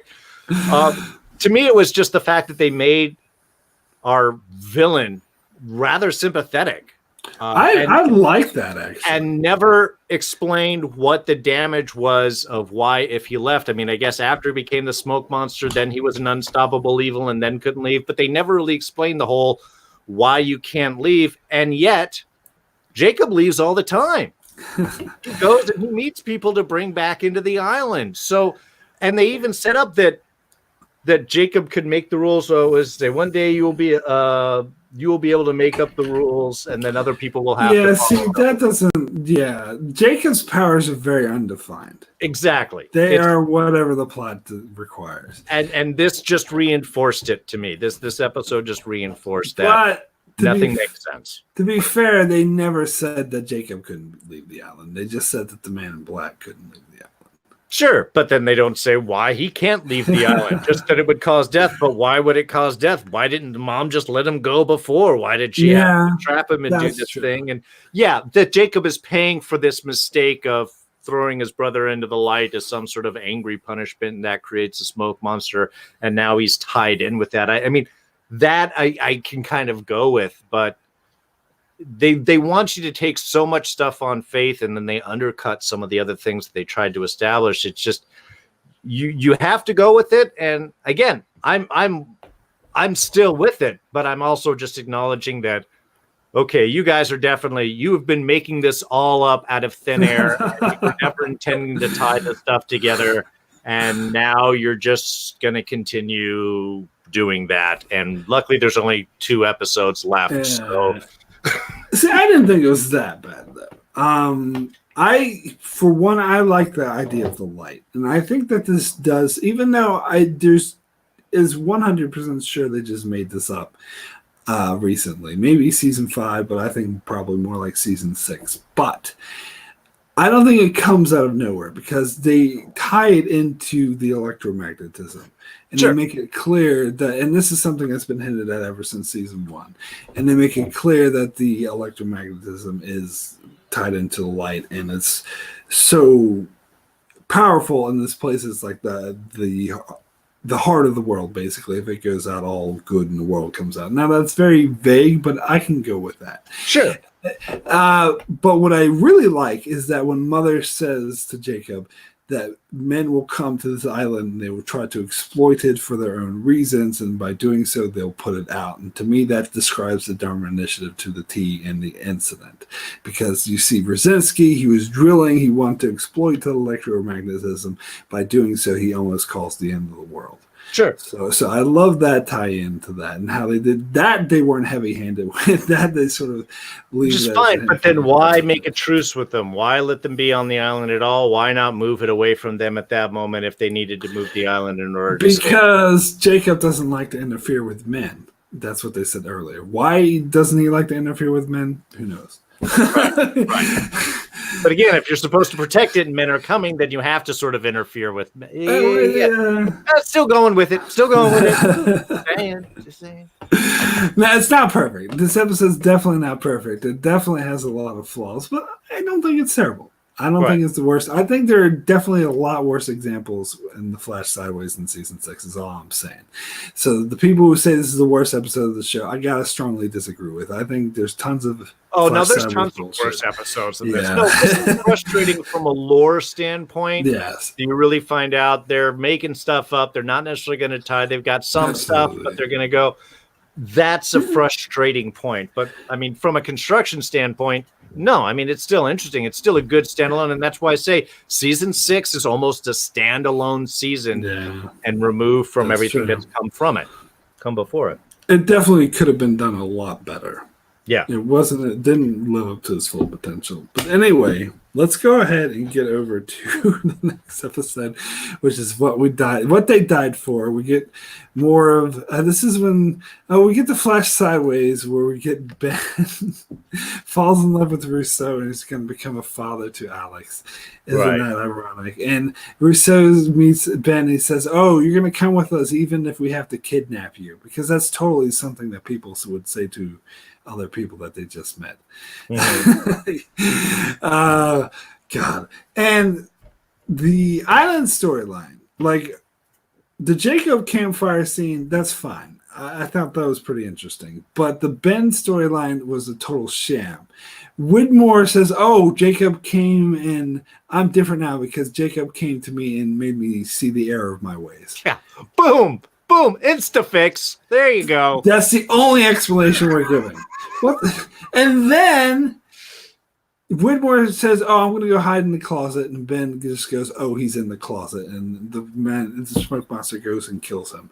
Yeah. What about the no? Ben kills him, even though there are rules established that say that Ben can't kill him, but he can when he wants to. So why do these rules matter if he can just break them whenever he wants? And why does Whitmore die in such a punk ass way again before even doing anything important? It's so frustrating. It's unbelievable. So we'll go hide in the closet. I mean, I do like the idea of like he doesn't get to save his daughter. I mean, I kind of like that line from Ben's standpoint, but it doesn't make sense. Whitmore's good, Whitmore's bad, Whitmore's whatever we need to do. We don't need him anymore. We're about to do the finale. Kill him off. Why would Whitmore tell the Man in Black what he wants to know in order to save his daughter, if by telling the Man in Black what he wants to know, everyone in the world will die, including his daughter? Yeah. What sense does that make? It doesn't. And in fact, the Man in Black cannot kill his daughter if he can't leave the island because the daughter is not on the island and he can't leave the island. Stop trying to assign logic to things. This is also is Richard dead? I'm gonna go out and talk to this thing. That was so dumb. That was so dumb. And I was like, if you kill Richard on this lame ass joke, I'm gonna be so pissed. Yeah. I was like, oh my god. So this is how they're gonna end up taking him out, is just throw him off screen and then we don't see him. So I'm glad that ended up not being the case. Because it was a joke, because Richard was like, "Oh, he wants to talk to me, so I'm gonna go see him." And then he just isn't it so funny? He just goes right through Richard because he doesn't want to see him. Right. That's actually not funny. Let's see. We've got this. Figure out everybody's heading to the Whitmore concert in the afterlife. Oh, God. And I do want to hit one thing because, again, as much as I'm harping on a lot of the sideways, this is when we are having a lot of the realizations and the sort of remembrances and stuff that are going on. And this is one of the strengths the show really does well. They know exactly how to pull on your heartstrings. Because every time they do this, I'm in tears. I know it's going to happen, but constantly when they get the flashbacks, the remembrances, because you get that blend of nostalgia and emotion and love, and you get the rising music. I think you're jumping to the next episode. I don't think that happens in this episode yet. It could be the next one. I'm starting to get into blending all of these. Actually, it is. Sorry, it's in 17 where I have that note, the emotional, that they're able to hit all those things. Well, I guess we're going to move on to 17 in a second anyway. Yeah. So the Jacob thing, you're all like me. Let's do the Grail bit. We'll put some water in here. I'll say some magic words that I won't tell you, Jack. So later on when you do it for Hurley, it doesn't make any difference. Yeah. It's again, this magic is not undefined. How does Jack different now? He's like, I don't feel any different. So how is he? I don't know. Yeah. Well, you're now like me, protected by the writers until you're not. I just don't. Let me talk about we see Ana Lucia in this episode. Right, she does the save. She's not ready to go to the church because she's not an important enough. She's just a side character. Yeah. We don't see Libby at the church, I think, either. But no, we do because she's a love interest of Hurley. Anyone who's the love interest of the main character gets a pass in. They get to show up. Nobody for Locke though. No. And I think they even keep Ben outside, right? Yeah, Ben gets outside. Yeah, he's not able to come in because he still has things to do in this fake world that doesn't really exist. That doesn't actually Does Alex actually exist? I don't. Let's go ahead. Let's jump into this finale. Now, the finale, the end. I have to say, I actually really like the island storyline. It has its issues, but overall, I'm with it. I think it's really intense. I love the epic Locke and Jack. I'm calling him Locke. The epic Locke and Jack scene where it was shot so well. It's like the helicopter shots. It had this epic music, da, da, da, da, da, and like beating the crap out of each other. And it's also like it was the play, like that. Both Jack and Locke, they go to this place together, use Desmond to turn it off, even though they both think they're going to win by doing it. And not Locke's like, the island starts destroying, and he's like, I win. But then Jack finds that he can kill him now. So he's like, aha, I win. And it was so great while they had this Arnold Schwarzenegger moment with Kate, because earlier Kate shoots at him and he's like, save your bullets. And then at the end, once she can kill him, she shoots him and kills him. It's like, I saved you a couple of bullets. Like that was a badass moment. That was It was a badass line. Yeah. I love the Kirk versus Goran fight. That's all I can think of. Although I think that is really selling this fight short, because have you watched that episode lately? That fight is very poorly choreographed. Well, no. It's an iconic point. Music from the Amok time and not from the Kirk versus Goran. Yeah, that's right. I know my Star Trek episodes. It was definitely much better and much bigger, but that's the first thing that came into my mind was like dun, dun, dun, dun, dun, dun, dun. So, and I think it was a huge stakes, like seeing the island fall apart around them while like Lapidus and all of them are desperate to leave, and Sawyer and Kate have to rush over there to get on the plane. Right. And you get the emotional moment where Jack says that he's going to give up his life, and he makes Hurley the new protector. Like that, it did make me cry. That was a real tearjerker. I think that was extremely, and the actors did the hell of a job with this. Oh yeah. Well, I mean, again, they know this is the end. We're gonna do this, full tilt, and they definitely committed. And yeah, I mean, they went big with this. Again, a lot more questions that rise up at the end once they show this whole like structure underneath that has to be lifted off and then put back down. Yeah, but the writers just say it doesn't matter. Just go with the fact they're ancient Egyptians on the island once. We're never going to answer because we're lazy and we're not smart enough to come up with anything interesting. Well, yeah. And at this point, it's like we're at the end. I'm not expecting there's going to be some explanation of like, oh, here's an ancient thing that explains where all this. No, I mean, you just kind of go with it at that point. But let's see, 17, 18. I want to talk about the Flash side was all in one go. So do you have anything else you want to say about the island storyline before we move on? Well, yeah, that's where I'm just we're doing the whole island all the way up until the end. Yes, sure. And I like the fact that they kind of, well, I did and I didn't. I mean, I predicted it once we saw the last shot of Jack now not being dead, but now washing up downstream and dragging himself through the bamboo. I was like, Are they going to end this right where Jack woke up and they say, no, they literally do. They bring Vincent out the dog. They get the eye shot. I mean, the one change is we get to see the plane taking off and doing, and that kind of ha, ha, ha. So, I mean, it's kind of interesting that they managed to end it almost exactly how the series opened I love up. that. Yeah. I mean, at least, that's kind of a cool all around. And it wraps up Jack's storyline really nicely. Yeah. You see, this is the one part where I believe the producers, where they said they had pictured this for a long time, that this is the ending they always imagined. I can buy that one symbol of Jack lying down and closing his eye has a plane leave, so it mirrors the opening scene. I can see that they came up with this a long time ago. I buy that. But all the specifics, absolutely not. They were making that shit up as they went along. But that they had that one image, which, by the way, I think is kind of ruined because they intercut it with that crappy church scene, but we'll get to that. Yeah. I once did my own cut where I cut out all the church stuff so I could just watch this scene because I think it works better that way. The X-Men, the chat. I like the part where Ben was nominated as Hurley's assistant. Well, he kind of volunteered for that, and Hurley accepted. But yeah, that again gave a nice little end arc to Ben, whereas that he'd already committed himself to the island. Well, that's another thing that didn't. It was more about the previous episode. But Ben had his redemption arc back in episode 7 or whatever, and then all of a sudden he just joins the Man in Black and forgets his redemption arc for no reason. And now he remembers his redemption arc and he's good again. Well, that's what Ben's whole use this whole season is whatever it's needed. They just lean into his duplicitous nature to just make him not decide or anything, or that he has some larger plan and he's only playing into this way or that way.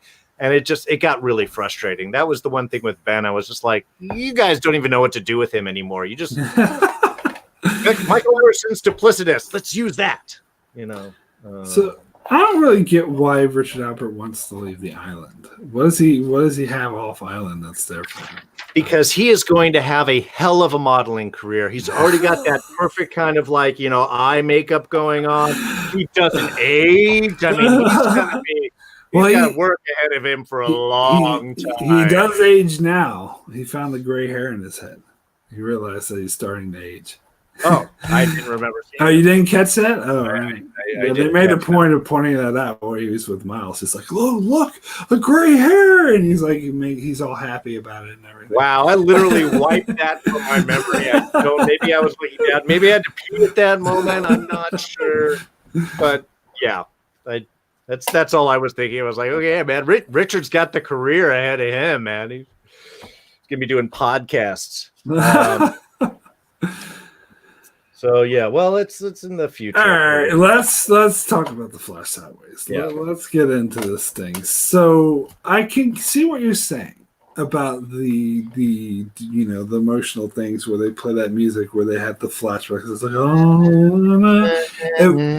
and I must admit, particularly the Charlie and Claire one had me in tears because I've always been a huge fan of their relationship. Of course, Charlie ended tragically, so it was great seeing that. But to me, all that works on a very superficial surface level. If you even get a tiniest bit underneath the surface to examine what's going on this Flash side, the whole thing crumbles. It makes zero sense. Why is Claire having a baby in the afterlife? So is that actually Aaron? But why is he doomed to be a baby in his afterlife? Maybe he lived to be 80. And he had a grandfather, but it doesn't matter. He gets to spend the afterlife as a baby with all these other people that he doesn't really know. And then there's the whole thing about who gets to go to the church. Michael doesn't get to be in his afterlife because he killed Anna Lucy and Libby. Yet Saeed does, even though he killed and tortured a whole shitload of people. Sure. Kimi's in this afterlife. Where are you in the billing? Kimi's in the afterlife. Fucking Mikhail's in the afterlife. But no, Michael, he killed 2 women because he was distraught trying to save his son. That disqualifies him. No. They kept him on the island. That's where they used him. They couldn't afford to bring all these actors back in the same episode. Maggie Grace cut a lot. They only got her for that brief little scene. They tried to shoot it in one day so they wouldn't have to do any extra. Yeah, also I love that where Boone's slapping his sister so that Saeed goes and pulls her up. That's I mean, I get you. It's the afterlife, so it doesn't really matter, but still. Yeah, and I loved how Sun and Jin had their moment and then could speak English. You know, it just shows how things work in the afterlife. Once you have your memory, then all of your language skills return. So yeah, I mean, this is again where the issue is like nothing meant anything then in any of these scenes. This is a world that you created to meet up with each other. This was the most significant time of your life. That's what Christian tells Jack. Mm-hmm. Well, but what about, I mean, wouldn't Sun and Jin want to see their kid? And I mean, there's Locke. Shouldn't Locke be with Helen? I mean, Helen, that's exactly. Love, but she wasn't there. I mean, because she was on the island, I guess. Not to mention the fact that a lot of these people hated each other when they were on the island. They were trying to kill each other, and they were always desperate for their lives. As I said, the island was an asshole. It was a dangerous place. The place was death, as they said. So why is that the best time of their lives that they want to all rejoin with these people that they mostly, for the most part, barely knew? Yeah, and what about Lupitas, man? He was there for a couple of years. He didn't come back in Miles. I mean, I got to show up, but they don't get to show up at the church. Yeah, they're not good enough to be in the church. But yeah, I mean, but again, this is what undercuts a lot of that is I see that you have sort of an idea, and I was thinking like maybe all of this is Desmond trapped in the light, and he had brought everyone else, and they have to escape out, and this is how they ended up saving the island. There was a lot of ideas of where they were going to go with these afterlife thoughts when they're remembering and they realize they have to leave. But the fact that we just came here to meet up before we move on to the next part of our lives, I mean, it gets you a nice reunion shot, but the fact that these are the only important people in your life, that kids or grandkids, if you lived afterwards, that's not going to be important. You're not going to want to see them. And it's really undefined. So they're moving on to the heaven or afterlife or whatever, but so this is just some purgatory. Anyway, in the chat, X-Men says, I believe Michael is kept out of the Flash sideways because of fan service. A lot of fans are visibly upset with Michael due to the murders.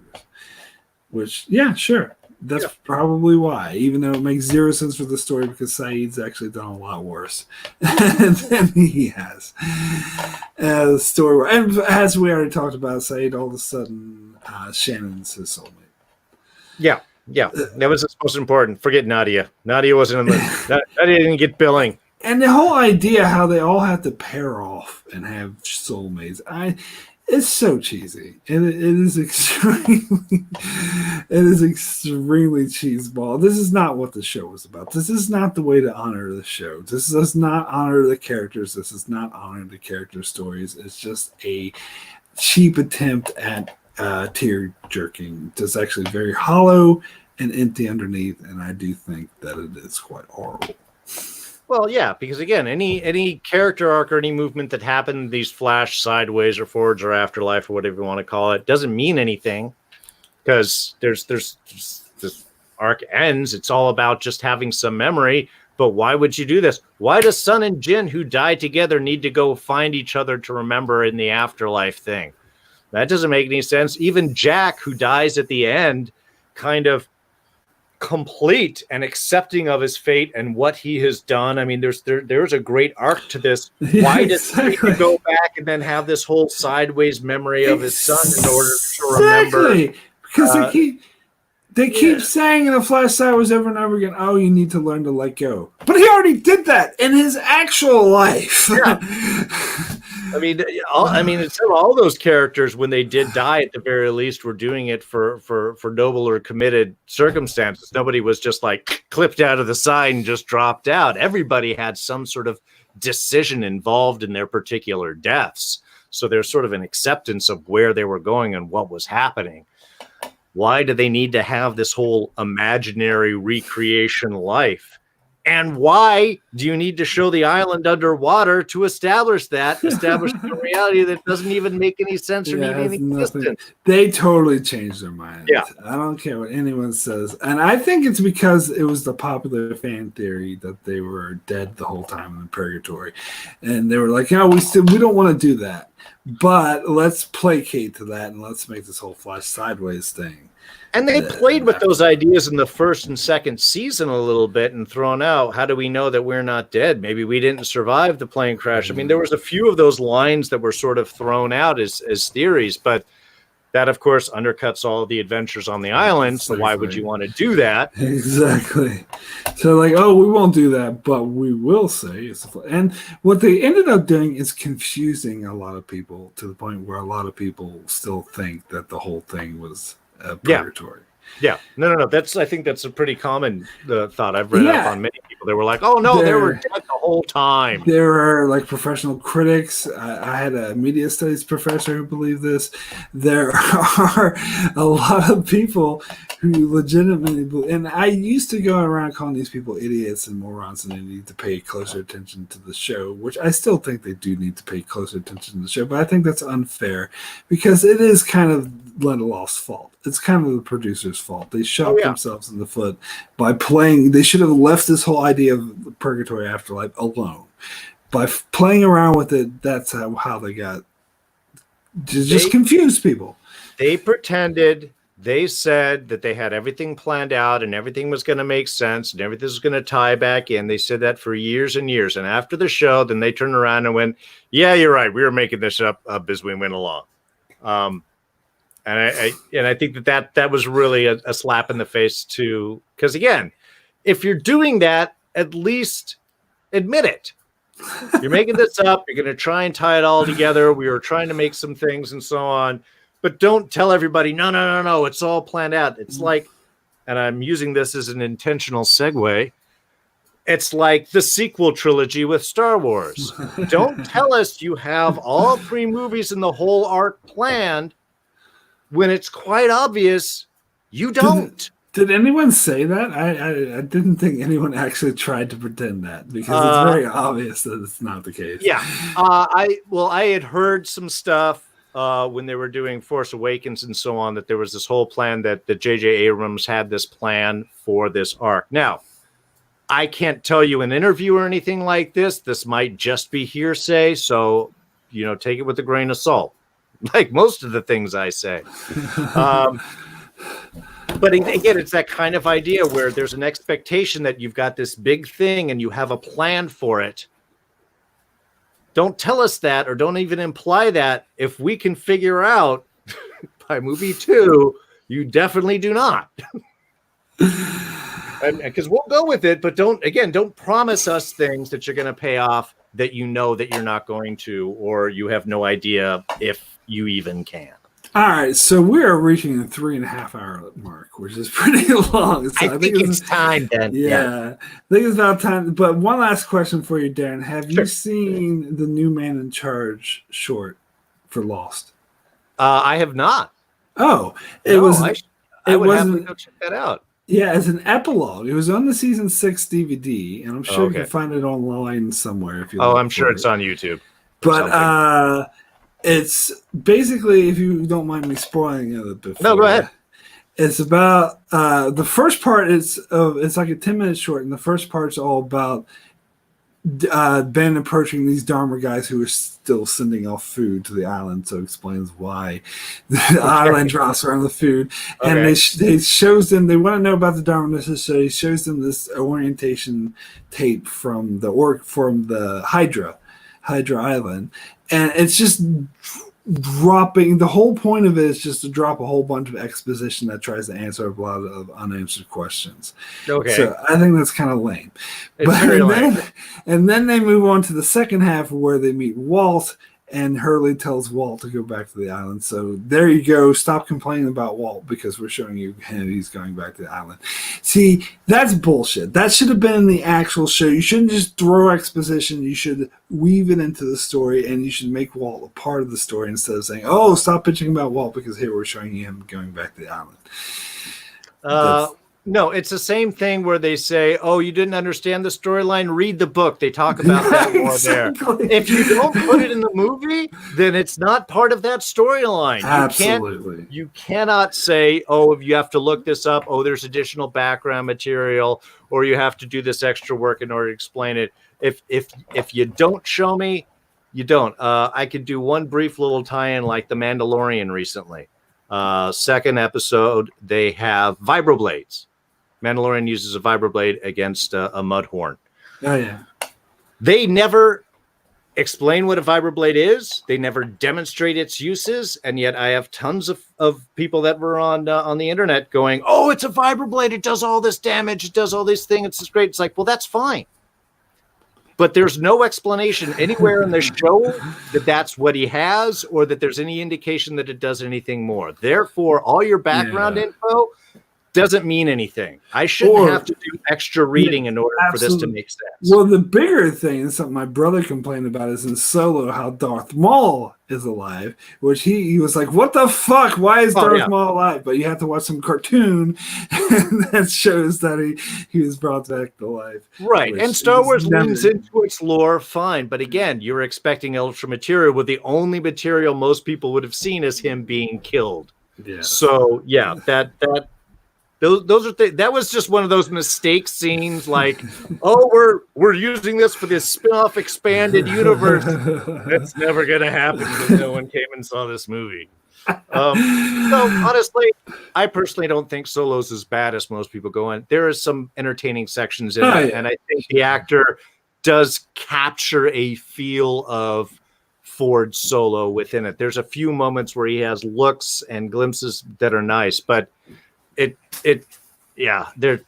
are a lot of other Nobody wanted that movie. Nobody. No, it's not a terrible movie, but nobody wanted it. It was very unnecessary, and they really screwed up the Kessel Run. But that's a talk for another story. Oh my God, they could not shut up about the Kessel Run. Yes, I get it's a Kessel. It's so dumb. I never needed the backstory. But anyway, you're right.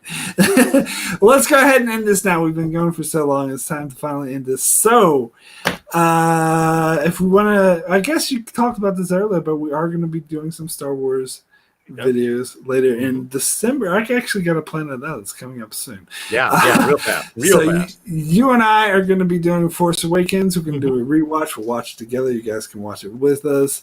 And then the week after that, I'll be with my brother and we'll do The Last Jedi. So you get the less controversial movies. Congratulations. I'm very excited. Well, I know there's a lot of people that have a lot of emotion for Last Jedi. I'd rather let them tackle into that one. I'll take the safety of Force Awakens, sure. Cool. So it's going to be maybe in a week or two. It's before episode. We'll figure it out later. Skywalker comes out on the 20th, I think. So 20th. Yeah, a couple weeks from now. Yeah. Sure. Anyway, Darrin, you want to give a quick shout out of what you're up to, where people can find you? Well, again, thanks, Mark, so much for having me here. I've really had a blast going through Lost and diving back into the show and all. Like I said, still an awesome show despite the criticisms that we might have for it. But yeah, you can catch me over at D's Reviews. I do reviews right now. I'm in the middle of The Mandalorian. Just wrapped up the mid-season finale of Walking Dead.